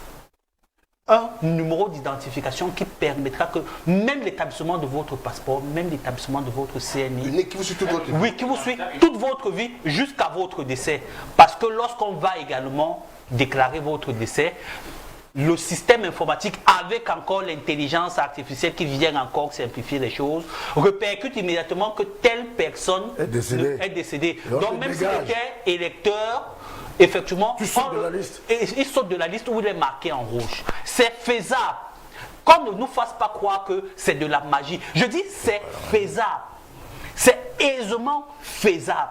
C'est tellement facile que c'est une aberration pour un pays comme le nôtre que les CNI soient gérés par une On parle de l'ECAM étrangère. C'est tellement aberrant que l'ECAM ne soit pas à mesure, au jour le jour, de mettre à jour le fichier électoral national. Le fichier est à jour. Vous êtes informaticien apparemment. Oui. Vous avez déjà consulté votre nom sur le site de l'ECAM. Oui, il est présent. Les gens parlent de doublons. S'il y avait des doublons, là je parle vraiment sous le contrôle de l'informaticien. Oui. S'il y avait des doublons, dès que tu tapes ton nom, il allait apparaître sur 2 listes, non? Oui. Est-ce que c'est le cas? Pour moi, ça n'a pas été le cas. Voilà. Donc, éduquons les Camerounais. Oui. Toute la liste des inscrits du Cameroun est sur le site de l'ECAM. Lorsque moi je tape mon nom, je me suis même exercé à faire une sorte de dissimulation. Oui. Je tapais mon nom en inversant les prénoms pour chercher la faille. Mais je n'ai pas trouvé. Mon nom revenait une fois sur une liste précise. Je me suis inscrit à Yaoundé 3, liste communale de Yaoundé 3. Ça veut dire que si mon nom a été mis par l'ECAM ou quelqu'un d'autre à Yaoundé 6, il va apparaître 2 fois et on attrape le doublon. Donc, une fois de plus, Maurice Kamto nous a embourbés dans un débat qui n'a pas besoin d'aide. Détecter les doublons pour l'opposition, avec ce que vous dites, est facile. Il suffit d'avoir les 377 listes communales qui sont sur la liste de l'ECAM. Et un informaticien, en 2 heures de temps, vous détectez les doublons. Moi, j'attends toujours depuis qu'on me montre les fameux doublons. Arrêtons de faire des procès d'intention à l'ECAM qui seraient présumés pro-RDPC, alors que des évolutions notables sont visibles. Est-ce que l'ECAM, de toi à moi, on fait pas dans la sorcellerie. Et l'ECAM n'est pas pro-opposition non plus. L'ECAM n'est pas neutre, Timothée. Qu'on sache. Quel est l'acte par lequel l'ECAM a souillé sa neutralité? Il n'y a pas très longtemps. Il y a des listes qu'on a trouvées, il y a des listes qu'on a détruites là. C'était quoi? Il y a des listes que l'ECAM même a détruites. Il y a des listes des noms qu'on a détruits. Voilà, le MSC a dénoncé certains cas, a dénoncé certains cas et l'ECAM a dû revenir, se dédire sur les précédentes listes qu'il avait. Et l'ECAM n'a pas besoin de se dédire. Le processus électoral est mené, d'inscription sur liste électorale est mené par des humains. Il m'est arrivé pour faire une transaction Orange Money sans publicité, de faire premier coup ça rate, et deuxième coup ça passe. Ce qu'on veut, c'est que si l'ECAM a erré quelque part et qu'on a révélé l'erreur, que l'ECAM se corrige. Dans le cas du MSC, des noms des gens n'apparaissaient pas sur le fichier alors qu'ils avaient des récépissés d'inscription. On a parlé d'empreintes, de photos qui ne se voyaient pas bien. Mais l'ECAM, ces gens ont été rappelés et on a rectifié. Leur nom figure désormais sur la liste. Ça va. Ok, voilà. Bon, maintenant, on va avancer. Et elle est quand même reconnu qu'il y a des choses qu'il faut améliorer dans le processus. On va avancer. Les élections présidentielles, du moins certaines qu'on a en octobre prochain. Même comme on a des rumeurs qui disent sur le plateau, qui estiment qu'on risque de ne pas avoir, mais on reste encore plus sur la version officielle, moins sur la version statutaire en octobre prochain. Elle est certaine au Cameroun. D'après beaucoup d'experts, ils n'ont jamais vu autant d'émulsions de la classe politique autour d'une élection. Ils estiment que cette élection est véritablement un enjeu historique du point de vue déjà de l'âge du Cameroun, du point de vue du dynamisme naissant et de la prise de conscience collective des Camerounais à la chose politique. politique, ils le disent, il suffit de voir le foisonnement de candidats déclarés aujourd'hui, il suffit de voir les débats qui enflamment la politique comme mandat impératif, des débats qui n'avaient pas libre cours avant. Donc on estime que peut-être cette année on pourra changer de paradigme, de position, véritablement les chances d'arriver aux affaires lorsqu'ils scrutent cet environnement. Je suis avec le président de l'UPA, c'est lui qui peut nous dire, en scrutant. 19 candidats, c'est pas dynamique, c'est le Le président de l'UPA va nous dire comment il perçoit ça. Ceux qui disent que le Pousson a un réel coup à jouer cette année. Le Pousson peut arriver aux affaires cette année. Tout dépend d'eux en réalité, parce que le RDPC, d'après eux, est quasiment domu cette année. Est-ce qu'ils exagèrent lorsqu'ils convoquent cette configuration? Non, absolument pas. Il n'y a pas d'exagération qui soit. Le RDPC est au pouvoir depuis une soixantaine d'années. C'est-à-dire RDPC et UNC depuis une soixantaine d'années. Et nous pensons qu'ils ont suffisamment quand même duré. Et lorsque nous constatons aussi, nous voyons l'épuisement du modèle actuel. Nous avons beaucoup de défis à relever qui dépassent carrément les capacités du RDPC à pouvoir venir à bout. Nous avons la crise anglophone là, qui perdure dans la zone du Nord, qu'on n'a pas encore trouvé de solution, comme si la solution est beaucoup plus politique jusqu'à aujourd'hui. Nous avons des problèmes au niveau de la crise de confiance institutionnelle qui est désormais palpable à tous les niveaux. Vous voyez un peu avec les problèmes au niveau de la justice, les gens n'ont plus confiance aux magistrats. Vous voyez les problèmes au niveau des quartiers avec la montée des violences et la bêtise populaire. Les gens n'ont plus confiance à la police, à la gendarmerie. Donc il y a ce vieillissement de la politique au Cameroun qui nécessite absolument un renouvellement. Et le renouvellement peut être générationnel. Le système BIA, 43 au pouvoir, ça use. Alors il est temps de passer la main à une nouvelle génération pour impulser une nouvelle dynamique sociopolitique. Nous avons beaucoup de défis à relever. Nous avons les problèmes d'insécurité. Plus aucun jour ne passe sans que vous n'entendez des cas, par exemple, de violences basées sur le genre au Cameroun. C'est qui des choses qu'on n'avait pas coutume de pouvoir le vivre au quotidien. C'est devenu banal aujourd'hui. Il y a ce problème qu'il faut adresser. Nous avons le problème de manque d'eau qui perdure. Le manque d'électricité. Moi, j'ai fait 2 jours sans électricité. J'ai fait 2 jours sans électricité dans un quartier à Yaoundé, arrondissement de Yaoundé premier, non loin du palais présidentiel. Non, sans blague. Je vous assure. C'est très surprenant. Le courant chez moi est arrivé aujourd'hui, ce matin, autour de 4h, 5h du matin. Donc c'est terrible. Nous avons des problèmes d'élabrement des routes. Aujourd'hui, vous voyez comme les communes, après avoir fait le plan Marshall, au niveau du Premier ministère, les communes sont en train de se battre pour essayer d'aménager certaines artères dans la ville.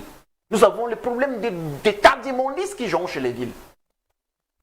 Qu'est-ce que le Camerounais a fait pour mériter ça, alors que nous sommes tous contribuables de ce pays? Nous avons laissé bien ça. On a fait tout un état généraux pour la gestion des déchets, la gestion de la poubelle, de l'ordure. Comment on fait pour ramasser la poubelle et le traiter? Il va falloir organiser les états généraux. Il y a ce problème. On a même créé une bourse de la gestion des déchets qui a été lancée, j'ai le document encore là. Donc, il y a tellement de situations, tellement de défis à relever que nous pensons que le pouvoir actuel n'est plus du tout en mesure d'agresser, d'assurer des problèmes de logement sociaux à un loyer modéré. Il n'y en a pas. Les Camerounais vont de partout. Les régions sont inégalement gouvernées, dirigées. C'est-à-dire même sur le plan économique. Ce qui amène l'exode rural. Les gens viennent en ville, ils n'ont même plus d'espace où s'installer. Ils vont chercher les flancs de montagne et à tout moment, nous avons des catastrophes qui se produisent. Alors que si on avait construit des logements sociaux, nous avons tellement de terrain, si on avait fait des bâtiments à haut niveau, à loyer modéré, toutes ces populations qui aillent chercher des lopins de terre dans des zones cartographiées à risque, et on les laisse faire. On ne vient intervenir que lorsque la catastrophe, le pays se produit. On aurait pu amener ces populations à occuper ces habitats. Lorsque nous constatons, par exemple, le travail que la SIC avait eu à faire, les camps-SIC, les qui logent dans les camps-SIC, ce ne sont pas des cadres comme nous. Ce sont des cadres de ce pays qui, même au départ de leur vie, sous-louent ces espaces. Donc il y a cette petite inégalité sociale qui est là, nous avons la pauvreté rampante, nous avons le chômage massif des jeunes.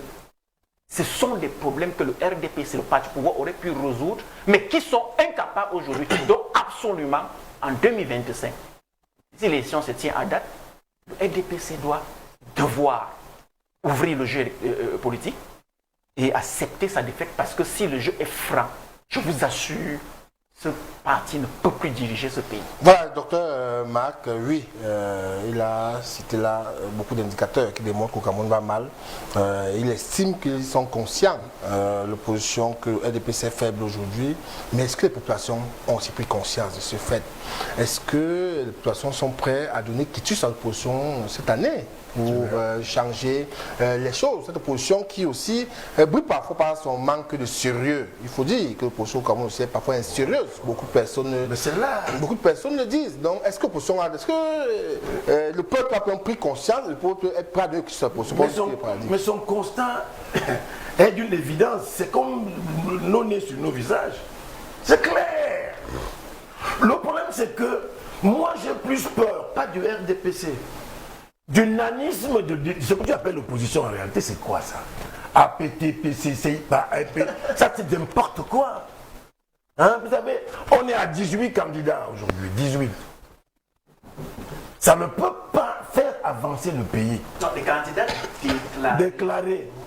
Ça sort de tous les bosquets imaginables. Je pense même qu'après le renouveau du RDPC,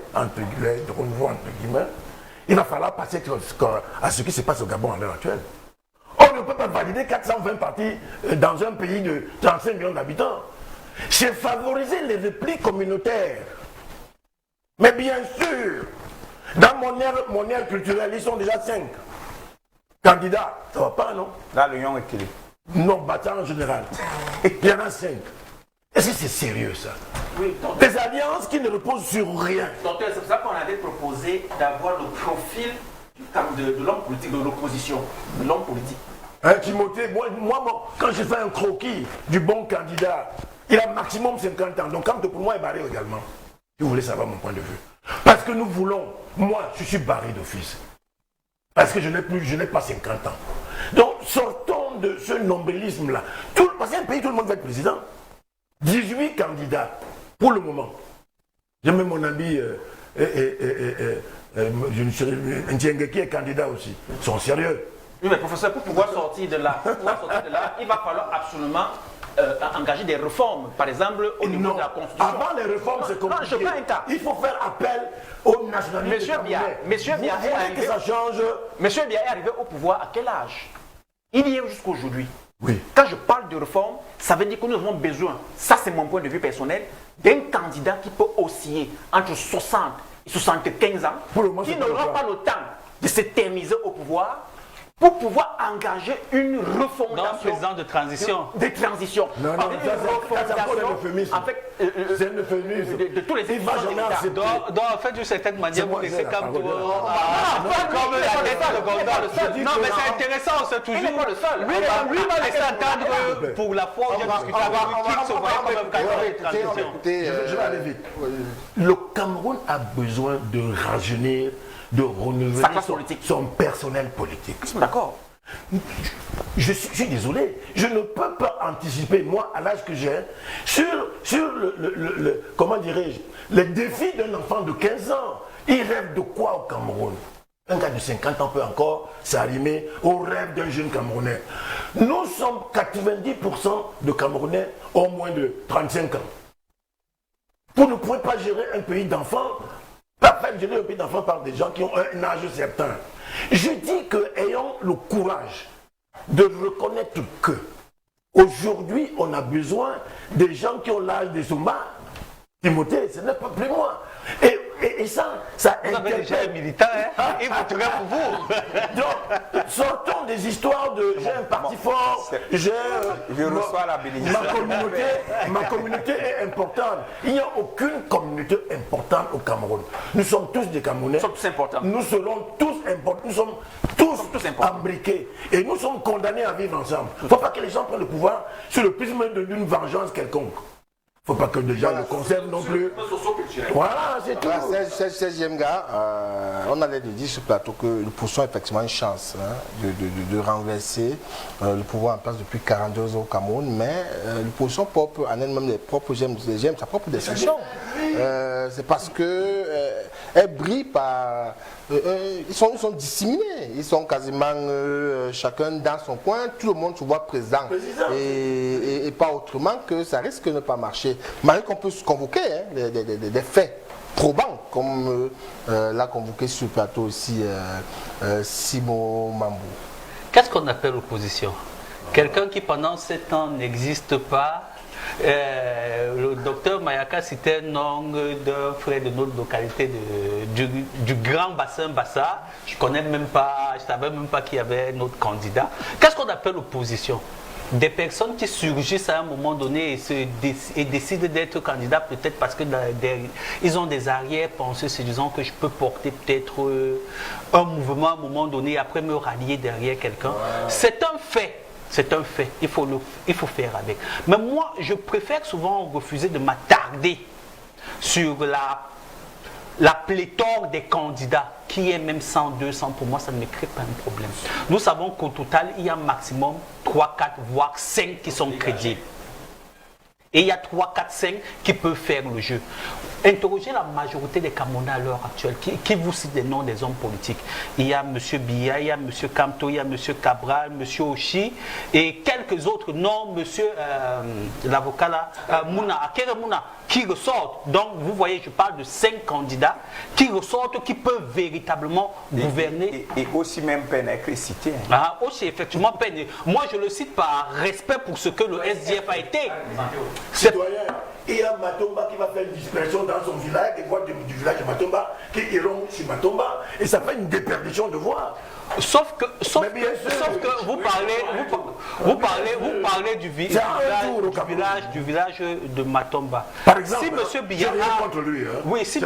si M. Biya a 35%, vous avez 36%, vous avez gagné. Si M. Matomba vient avec 2%, vous avez gagné. L'objectif, c'est, comme il y a une fable qui la raconte, le lion se met à poursuivre une girafe et le lièvre dit à la girafe, moi j'ai un seul objectif, courir plus vite que toi. L'élection au Cameroun, c'est courir plus vite que le deuxième. Et c'est juste cela. Et réussir à être le premier devant le deuxième. C'est effectivement à cela que les partis politiques devraient s'atteler. Malheureusement, moi j'ai, sur ce plateau une fois, parlé de paresse intellectuelle de nos opposants. Et un représentant d'un parti politique s'est offusqué de cette parole. On sait comment le RDPC fonctionne. Prenez un enfant de 15 ans, il vous dira exactement comment le RDPC fonctionne. Vous savez comment le RDPC fonctionne. Vous savez quel est le jeu du RDPC. Maintenant, si vous dites que non, nous n'arrivons pas à gagner parce que Matomba va être candidat, tel va être candidat, Oshi va être candidat, telle autre personne va être candidat, mais non, vous n'arrivez pas à gagner parce que vous n'arrivez pas à vous structurer suffisamment et à fédérer le maximum des Camerounais derrière vous. L'objectif, c'est être au devant de M. Biya. Alors, lorsque vous savez que M. Matomba peut vous prendre 100 voix, allez dans sa localité, travaillez véritablement les 100 voix là-bas. Citoyen, si je suis candidat à Mom, tu ne me prends aucune voix. Non, ne doutez pas. Deuxième chose, l'autre piège, tu as la parole, si tu avec ta permission, Bertrand. C'est comme le piège des 30 signatures par région.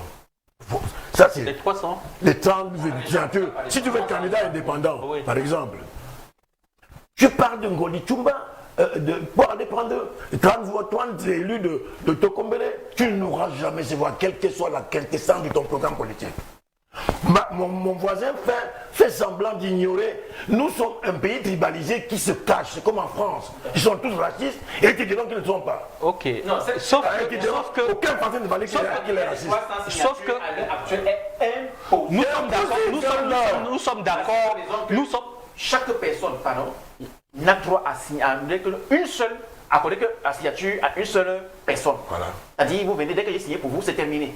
Dans la zone en conflit du Nord-Zo, Vous allez faire comment pour avoir la signature de 30 personnes dans chaque région avec le conflit qui sévit actuellement?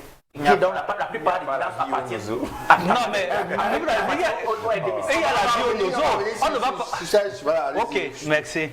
Ce que je veux relever, c'est que mon grand frère, Dr Mayak, me prête des imageries utopiques dans ma manière de voir. Mais je dis, il faut rêver grand pour pouvoir atteindre ses objectifs. Le régime a déjà phagocyté toutes les instances qui permettent de se déployer. Il faut imaginer de nouvelles stratégies. C'est en imaginant de nouvelles stratégies qu'on va vaincre ce système. Mais si vous croyez que non, en l'état de cause, il faudrait qu'il y ait un seul candidat de l'opposition, ça ne se fera jamais.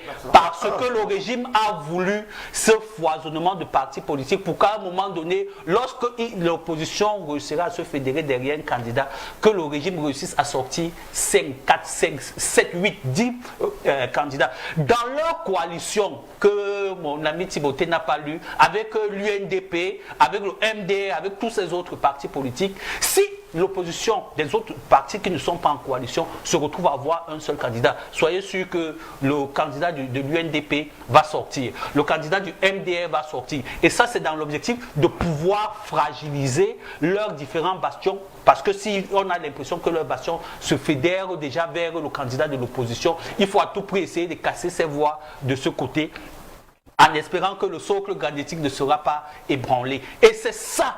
Et c'est à là que moi j'appelle les acteurs politiques camerounais.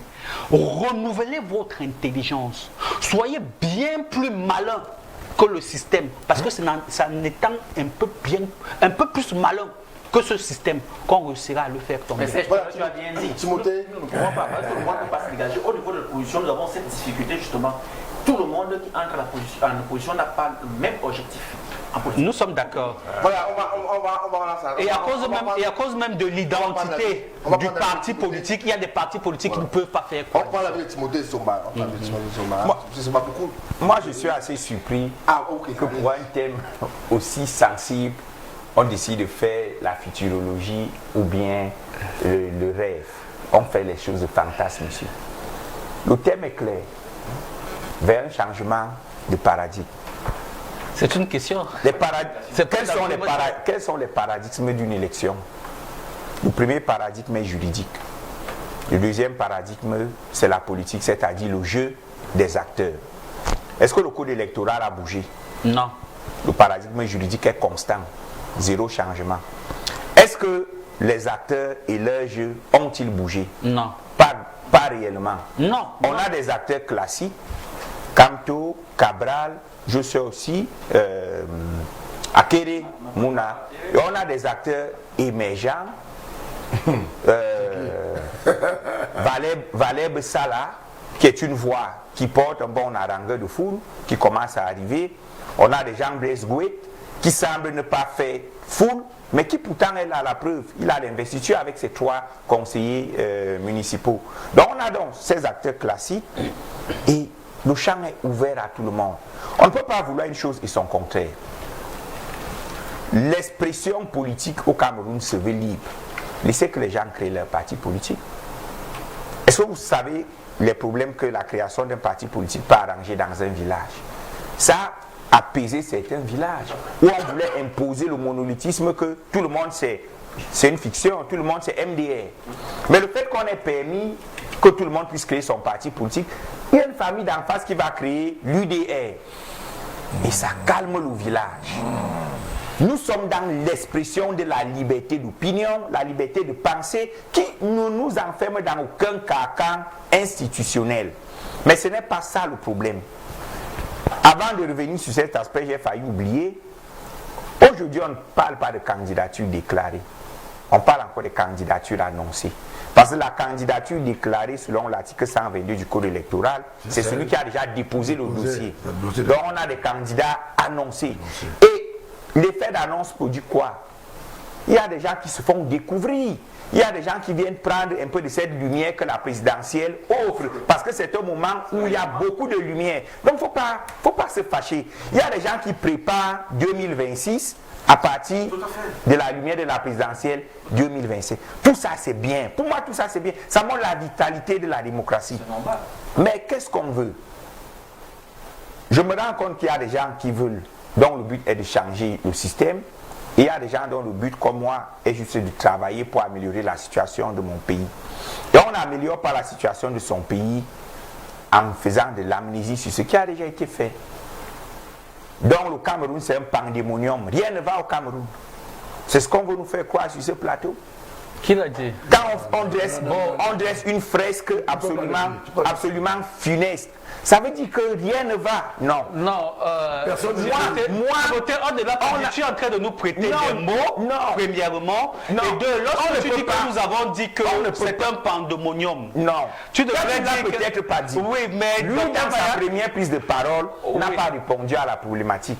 Il a juste décidé de faire son bilan du système. Il est déjà un opposant, mais est-ce que ce qu'il a dit est faux? Le problème n'est pas de dire ce qui est faux ou pas. Non, mais ce qu'il a dit est faux. Sinon, vous dites à Bertrand d'organiser les émissions sans thématique. Comme ça, chacun vient, il parle de ce qu'il a dans son ventre, ça sort comme ça sort, et après on rentre. Les thématiques sont le cadrage. Oui. Et ce sont les thématiques qui font que les téléspectateurs soient zappent, soient scotchés. Quand vous mettez un thème et qu'on se retrouve à parler d'autre chose, le téléspectateur peut être perdu. Je dis un peu. Mais il y en a qui... Je ne pense pas qu'il a été oui, c'est n'a pas été je n'ai pas dit qu'il est hors. D'accord, donc il a répondu. La chance que j'ai d'avoir la parole après vous est que j'ai le privilège de vous avoir tous écoutés. Je peux donc réagir sur l'intervention de chacun.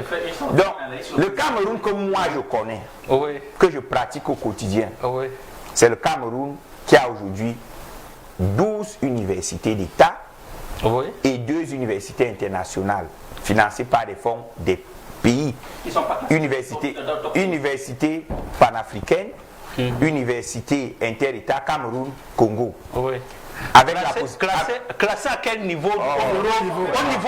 Au niveau africain, parce qu'il faudrait aller jusqu'au bout. L'université de Ngouaekele a été classée première université d'Afrique subsaharienne par une institut américain de sondage. Vous pouvez aller taper sur internet. Donc arrêtez cette autoflagellation. Timothée, la dernière fois que j'ai regardé les classements, le Cameroun n'était pas présent. Sur ce sujet, j'ai pris la peine de les écouter religieusement parce que je me suis dit, Bertrand Bikama m'a donné la possibilité de les assommer. Tu donnes la parole en dernier. Et tu veux nous assommer, tu ne veux pas qu'on crie. On parlait ici de fair play. Vous avez pas. Exceptionnellement, je me suis tué. Accepte nos cris. Parlez mon tour. Non, accepte nos cris. Tu ne peux pas nous dire que l'université de Yaoundé 1 est classée en niveau 1. On ne va pas l'accepter. Nous sommes sur un espace. Je t'écoute. Lorsque je fais une déclaration comme celle-ci, ça veut dire que je donne la possibilité aux téléspectateurs d'aller vérifier. Et si je manque diront, ça prend une seconde. Tu vas recevoir un SMS qui dit, monsieur, il raconte des bobards. Voyez-vous, le Cameroun que je connais est un Cameroun qui aujourd'hui, dans chaque ville, a 2 hôpitaux de référence. Un CHR et un hôpital régional. C'est connu. Le Cameroun que je connais est un Cameroun qui a employé 25 000 fonctionnaires, en 2011 qui sont en activité. Le Cameroun que je connais est un Cameroun qui produit plus de 50 000 bacheliers chaque année. Je ne peux pas me risquer à compter le nombre de lycées, de collèges et autres. Ça, c'est banal. Le Cameroun que je connais est un Cameroun qui a bitumé plus de 10 000 km de route. En Afrique, nous sommes premiers dans ce domaine, en Afrique noire. Devant même la Côte d'Ivoire, que c'est un vent aujourd'hui. Le Cameroun que je connais est un Cameroun, oui, en Afrique noire. On parle de... Nous sommes devant le Nigeria, nous sommes premiers. Nous sommes premiers. Dès que j'enlève le Maghreb, nous sommes premiers. Ouais, dès que j'enlève le Maghreb, nous sommes premiers. Dès que j'enlève le Maghreb, nous sommes premiers. Mais le Cameroun que je connais est un Cameroun qui, comme tous les États du monde, a des problèmes. Le chômage, ce n'est pas qu'au Cameroun, même aux États-Unis, il y a le chômage. Trump a été réélu sur la base de résorber le chômage. Le Cameroun que je connais est un Cameroun qui aujourd'hui a un problème d'urbanisation. Il a parlé de la gestion des ordures, la gestion des flux migratoires, et consécutif au problème du nozo. Moi, je ne juge pas une gouvernance à cause des problèmes. Je tiens compte des apories. Le Cameroun que je connais est un Cameroun qui fait face à 3 fronts de guerre artificiels qui ne sont pas causés par nous. Le financement du terrorisme Boko Haram, le financement du terrorisme dans le Nozo, ce n'est pas les Camerounais. On sait d'où ça vient. La déstabilisation de la RCA, dont les métastases impactent sur le Cameroun. Ce n'est pas nous qui avons choisi. L'argent va sur les fronts de guerre en cash flow tous les jours, avec causer avec les gens au ministère des Finances. Ce n'est pas comme si la gestion du Cameroun était une gestion linéaire. Le Cameroun a fait face à des difficultés. Et ces difficultés peuvent justifier ou expliquer certains manquements. Maintenant, moi, je fais partie de ces Camerounais qui pensent qu'on peut refaire le Cameroun même en n'étant pas président. Pardon, je vais sortir par là. Je ne suis pas ici pour faire le procès de quelqu'un. Mais le foisonnement de candidatures dont le docteur Mayak parle est lié au fait que certaines personnes se sont dit que je ne vais aider le Cameroun à évoluer qu'en étant moi-même président. Si je ne suis pas président, je n'aide pas mon pays. Résultat de course à la présidentielle, on a 20 candidatures annoncées. C'est 20 intelligences qui peuvent changer le Cameroun sans être forcément à étudier. Donc, pour moi, l'enjeu des partis d'opposition ne devrait pas forcément être à la tête. Pourquoi? Le changement à la tête d'un pays est naturel et on ne peut pas l'arrêter. Que ce soit du point de vue physiologique. Vous dites que Biya est monté, Biya est descendu, mais Biya n'est pas éternel. Biya va bien finir par partir. Le RDPC ne peut pas être éternel. L'UNC a essayé, on a vu. Ça veut dire que le changement est ontologique à toute société. Mais qu'est-ce qu'on veut changer? Ça, on veut juste changer. Voilà. Okay. J'espère qu'il y aura un autre tour de parole. Ok. Il ne peut pas avoir un autre tour de parole. Timothée, je vais vite, moi. Personne n'a dit que rien n'a été fait. Mais le Cameroun aurait pu faire 10 fois mieux. Ou pire. 10 fois mieux. Non, pas pire. On ne peut pas faire pire. On peut faire pire. On ne peut pas faire pire. Le Cameroun a des moyens humains, naturels, pour faire mieux que ça. Timothée ne parle pas d'école. C'est une rengaine qu'on connaît. J'ai été 12 ans au sud. J'ai fait la mission dans tout le sud du Cameroun. Il y a un lycée qu'on appelle le lycée de Biwombulu. Il y avait une dizaine d'élèves et le proviseur enseignait tout le monde à la fois. Il faut arrêter de nous faire ce genre de bilan. Biwombulu n'a pas eu de bachelier. Biwombulu, ce sont que des villages. Et j'ai travaillé 22 ans au FNE. On reçoit tous ces bacheliers qui arrêtent en cours de route, qui n'ont aucune formation, nos universités. Et aujourd'hui, j'enseigne dans un IPES. Les IPES au Cameroun s'ouvrent à coups de millions. Tu payes, tu ouvres un IPES, Institut privé d'enseignement supérieur. C'est une histoire qui est devenue, sa pilule, ça forme quoi? J'enseigne dedans et je suis le premier à critiquer. Ça forme quoi? Comment? Le Canada qui nous absorbe toujours nos intelligences. Non, s'il te plaît, Timothée, ils absorbent nos intelligences. Non, s'il te plaît. Ça veut dire que c'est ils absorbent du bien formé. S'il te plaît. Je vais vite parce que beaucoup de gens veulent parler. Je dis que ces IPES sont supposés être des instituts de professionnalisation. Je connais des IPES où on forme des ingénieurs civils sans laboratoire. Je vous dis ça, je suis dedans. On ne m'a pas dit. Donc pour dire quoi? Timothée, laisse ce listage. Et moi je vais te faire le listing inverse. Moi j'allais à l'école en Sotuk. Mes enfants vont en Kimco chinois. Je voyageais pour le Cameroun en 67 dans le plus gros avion d'Afrique. Moi, Camerounais. C'était 6 millions d'habitants. C'était 6 millions. Et le Cameroun avait un budget de combien? Le premier indicateur de la santé d'un pays, c'est le coût des naissances. Un pays pauvre ne fait pas des enfants. On ne fait pas des enfants si on est mal. Oui. Vous pouvez. Est-ce que le plus haut monde était un pays sous-développé? La Chine était colonisée. Le problème, c'est le néocolonialisme.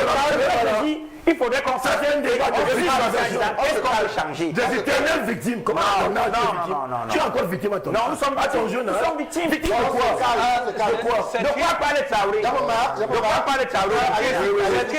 Je suis rapidement parce qu'il faut que tout le monde parle. Je dis que cette comptabilité et cette façon de victimiser les 60 ans après. On est jeune, après 65 ans d'indépendance, on est un jeune pays. Moi, ça m'amuse d'entendre parler, on est des jeunes pays. Mais en 40 ans, la Chine s'est fermée. Voilà, la Chine s'est enfermée. Il n'y avait pas de Jaguars pendant 40 ans, des Jaguars ou des Maybach. Et quand ils sont revenus, ils sont allés de l'autre côté de la Lune. Il faut qu'une génération se sacrifie. Et nous sommes tous des jouisseurs. Et moi avec. Mais parce que le régime le permet. On ne fait pas nous voler. On dit on est jeune de rien du tout. Oui, les blancs. C'est les blancs qui empêchent qu'on ait des caniveaux en Vormbi. Il faut arrêter ça. Les caniveaux qui sont obstrués par les... Allez-y, vous pouvez réagir. Mais sinon, Timothée, en fait, je vais me prendre un contre-pied parce que moi, j'ai pris l'aspect manquement pour justifier que le changement de paradigme est absolument nécessaire. Parce que tout ce que nous vivons aujourd'hui, le RDPC ne peut plus nous l'assurer. Le RDPC n'est pas représenté sur le plateau. C'est quand même dangereux au pouvoir. de faire son procès comme ça. Non, parce qu'ils se confondent. C'est le parti au pouvoir. Parce qu'ils vont nous faire un procès. Oui, bon, mais qui passe le procès? Qui gère les affaires de l'État aujourd'hui? Qui tient c'est pas le RDPC. C'est le RDPC. Combien d'hommes politiques du RDPC Le secrétaire général du RDPC est un membre du gouvernement. Il a un poste de ministre. Non. Le secrétaire général du RDPC. Il a été... Non. Oui. C'est un avantage lié à son ancienne fonction de vice-premier ministre. Il faut connaître. De son ancienne fonction. Oui. Bon. Il a le statut d'ancien membre du gouvernement au Cameroun. Jean-Claude a le gendarme parce qu'il a un statut de vice-ancien ministre. Souvent qui est désigné. Il est ministre à l'heure actuelle. Non, il n'est pas ministre. Souvent qui est désigné dans quel gouvernement? Par décret. Le gouvernement nomme les ministres. Donc, pour sortir. Il n'y a que 2 hommes politiques dans le gouvernement actuel. Ketcha Koukès et Madeleine Tchouenti. Je vous mets au défi de me montrer un autre. Tout le reste, c'est des politiques par décret, des carriéristes. Ah, donc c'est pas des militants du RDPC. C'est pas des militants. Il y a des militants, vous êtes quoi? Tout à l'heure, on a qualifié le RDPC parti État. En tout cas, je n'ai pas vu la sortie de Timothée. Mais aujourd'hui, ici, c'est le RDPC qui gère, qui détient le pouvoir au Cameroun. Et que nous parlons de la chose étatique, nous allons pas dissocier le nom du RDPC. Parce que si demain, il va falloir que les choses changent, il va falloir bien battre le candidat qui sera porté par un parti politique pour pouvoir aller continuer à mener la vie du Haut-Camerounais dont nous nommons le RDPC. J'attends le procès. Donc, nous avons appelé la population à aller le moment de prendre ses responsabilités aujourd'hui, compte tenu de tout ce que nous vivons, pour qu'en 2025, en octobre, si l'élection, la date est maintenue, que le RDPC rentre dans l'opposition. Et qu'on a un changement, un nouveau paradigme, un changement générationnel. Pas forcément renfermé dans la cinquantaine des hommes, je permets simplement à ceux qui ont la capacité de pouvoir gérer les affaires du pays, de pouvoir nous donner un nouvel espoir de prendre les rênes du pays et qu'on puisse nous conduire le Cameroun vers de bons ports. Parce qu'avec le RDPC, nous ne pouvons absolument plus rien espérer. Voilà, il y a on a quand même l'impression que aucun candidat de l'opposition ne veut véritablement arriver à tout dire. J'ai l'impression que ne veut véritablement arriver à tout dire. Je pose la question parce que lorsqu'on convoque. Je pose la question, c'est ma question. Voilà, puisque lorsqu'on convoque quand même le passé, on se fait sur l'histoire, on se rend compte qu'en 92, Foundji a failli pour tout profond baptismo à cause d'une union. L'union pour le changement, c'est parce qu'il y avait. Je reste là parce que il n'est pas arrivé, parce que c'était le résultat d'une mutualisation des forces de l'opposition, société civile et même d'autres personnes qui ont fait que ce résultat soit arrivé au Cameroun 92. Tous ces présidents connaissent le passif Ça veut dire qu'ils savent ce qu'il faut faire pour pouvoir battre Le RDPC s'est préparé pour que cela n'arrive plus. Mais personne d'entre eux là, personne n'admet que peuvent se mettre aujourd'hui ensemble. Chacun dit, je pars absolument seul. Mais Bertrand, ok. Est-ce que c'est une mauvaise étude? Je vote une seconde seulement à Serge. Bertrand, pourquoi est-ce que tu voudrais qu'on vienne sur ce plateau dévoiler la stratégie de l'opposition pour mettre KO le RDPC en 2025? Nous ne ferons pas. Oui, regardez la stratégie, on ne doit pas de la Ok, moi je vais répondre en tant qu'analyste, mais avant de répondre, je voudrais dire à Timothée que tu as eu la voix du docteur Mayak et tu as réussi en quelques minutes plus tard à la perdre. Je ne l'ai pas perdu. Donc il continuera à Je ne viens pas sur les plateaux télé pour rien. Je suis en train de préparer quelque chose. L'entrée en politique, ça se prépare. Tout à fait. Lorsque je vois Valeb Sala aujourd'hui, je l'ai vu se préparer. On n'entre pas en politique et c'est toi qui l'as dit. Quand on a des aventuriers qui ne se préparent pas, qui ne préparent rien, et qui le jour de la présidentielle viennent dire qu'ils sont candidats, ça se prépare. Je prends mon temps. Tout à fait. Ok, Je n'ai pas encore 40 ans, je prends mon temps. Tu as vu PA là. Ce que je voulais dire, Moi, je ne vais pas créer mon parti politique. Lorsque je ferai mon entrée, j'irai dans un parti politique structuré qui peut me permettre de travailler pour le pays, même si je ne suis pas président. Ok, félicitations. Ce que je voulais dire pour répondre maintenant à M. Bicard, c'est que je vais vous commencer par la même phrase que j'ai donnée à mon ami Timothée tout à l'heure. Les opportunités perdues le restent à jamais. Retenez bien cela. Que les Camerounais retiennent également cette phrase. C'est trop philosophique. C'est un très grand général.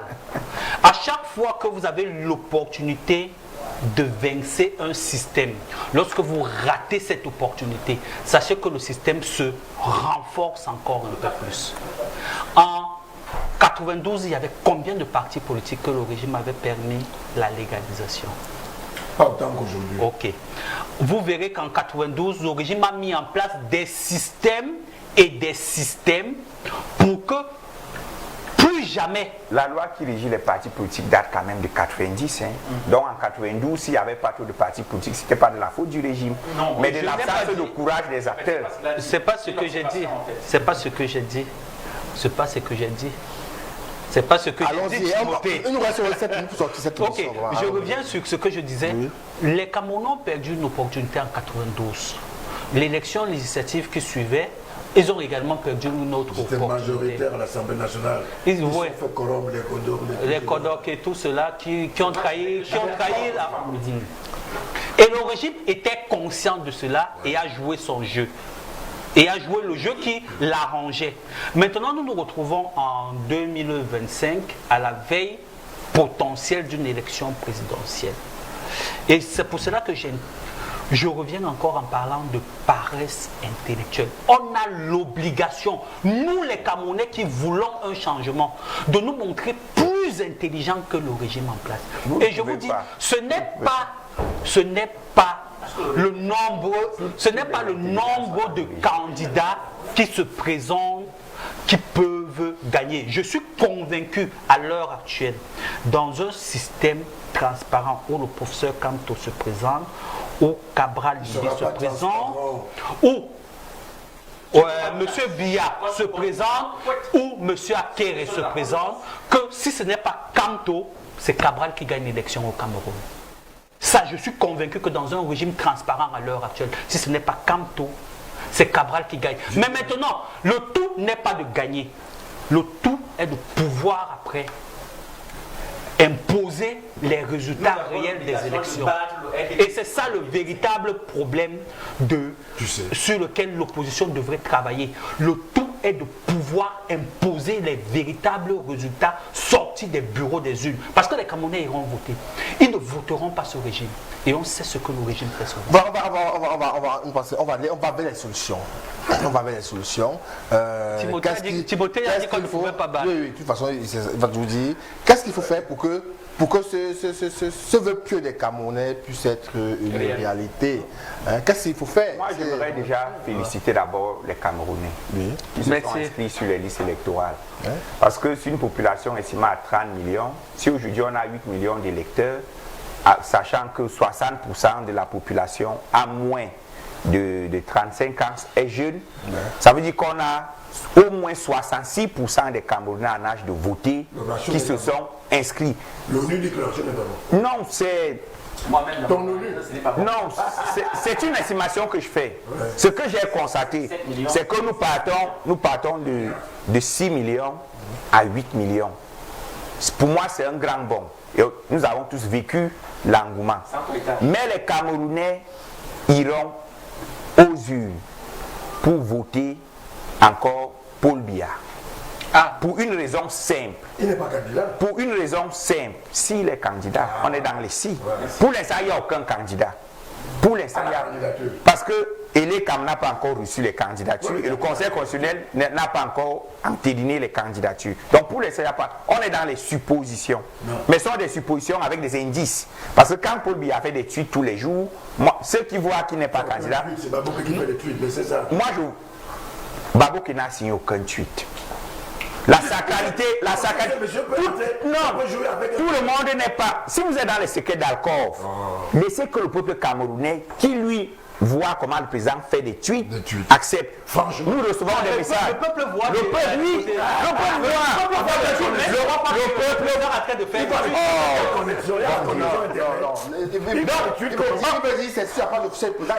Non, mon frère. Est-ce qu'on a besoin de voir un chef d'État en train de signer un tweet? Ouais. Les tweets sont signés de qui? On va contester la signature des tweets. Avançons. Les Camerounais vont voter encore le régime, le RDPC, pour une seule raison. Je ne vois pas une opposition d'alternance ou d'alternative. Je vois une opposition de remplacement, mais qui malheureusement n'a que des figures qui ne sont pas crédibles. Si je me mets à faire une lecture spécifique du portrait robot de tous les candidats de l'opposition, je ne vois personne. Moi, je ne voterai personne là. Je vois une flopée. Je vois une flopée de personnes incohérentes. Et si jamais, on va m'excuser, je ne fais pas sa promotion. Mais pour l'instant, la seule figure qui se démarque par son attitude et par la cohérence de sa manière d'intervenir, je ne vois que Valère Bessala, qui jusqu'ici est cohérent. Je n'ai pas encore observé de manquement dans sa dynamique. Mais je vois des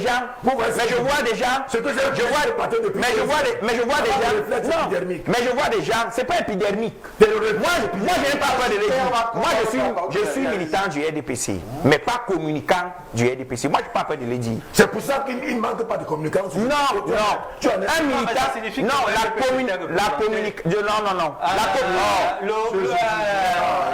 la communication au sein du RDPC est structurée. Vous ne venez pas parler au nom du RDPC sans avoir reçu mandat. Et j'ai le droit d'être militant, en tant que citoyen. Je dis ceci, tant que l'opposition n'a pas compris que celui qui veut bâtir sa nation doit être prêt à contribuer à sa grandeur, même si ce n'est pas lui qui est aux affaires, on aura zéro opposition en face. Parce que le remplacement n'aide pas un pays. Ce qui aide un pays, c'est le changement de paradigme. Mais on n'aura pas le changement de paradigme en 2025. Juste une minute. Je voudrais revenir sur Timothée, j'ai été à Bazoudi. C'est pour ça que j'ai été obligé de reprendre la parole. Pour ne pas avoir oublié. Voilà. Tu nous as dit ici tout à l'heure que tu n'appartenais à aucun parti politique. Non, je ne l'ai jamais dit. Non, laisse-moi finir. Je suis militant. S'il te plaît, laisse-moi finir. Tu as dit que, et lorsque tu as parlé, quand tu parlais de Valère Bessala, tu as dit, tu as vu comment il a structuré. Oui. Et quand le moment venu, tu rejoindras un parti politique. Lorsque tu dis tu rejoindras, ça signifie que tu n'appartiens à aucun parti politique. Non. Pour quelques minutes plus tard, on nous dit, on reverra l'émission tous, les téléspectateurs l'ont vu. Je suis responsable de ce que j'ai dit et non de ce que tu comprends. Non, oui, je n'ai pas fait mon entrée en politique. Pour l'instant, je militant. Militer, c'est exercer mon droit citoyen.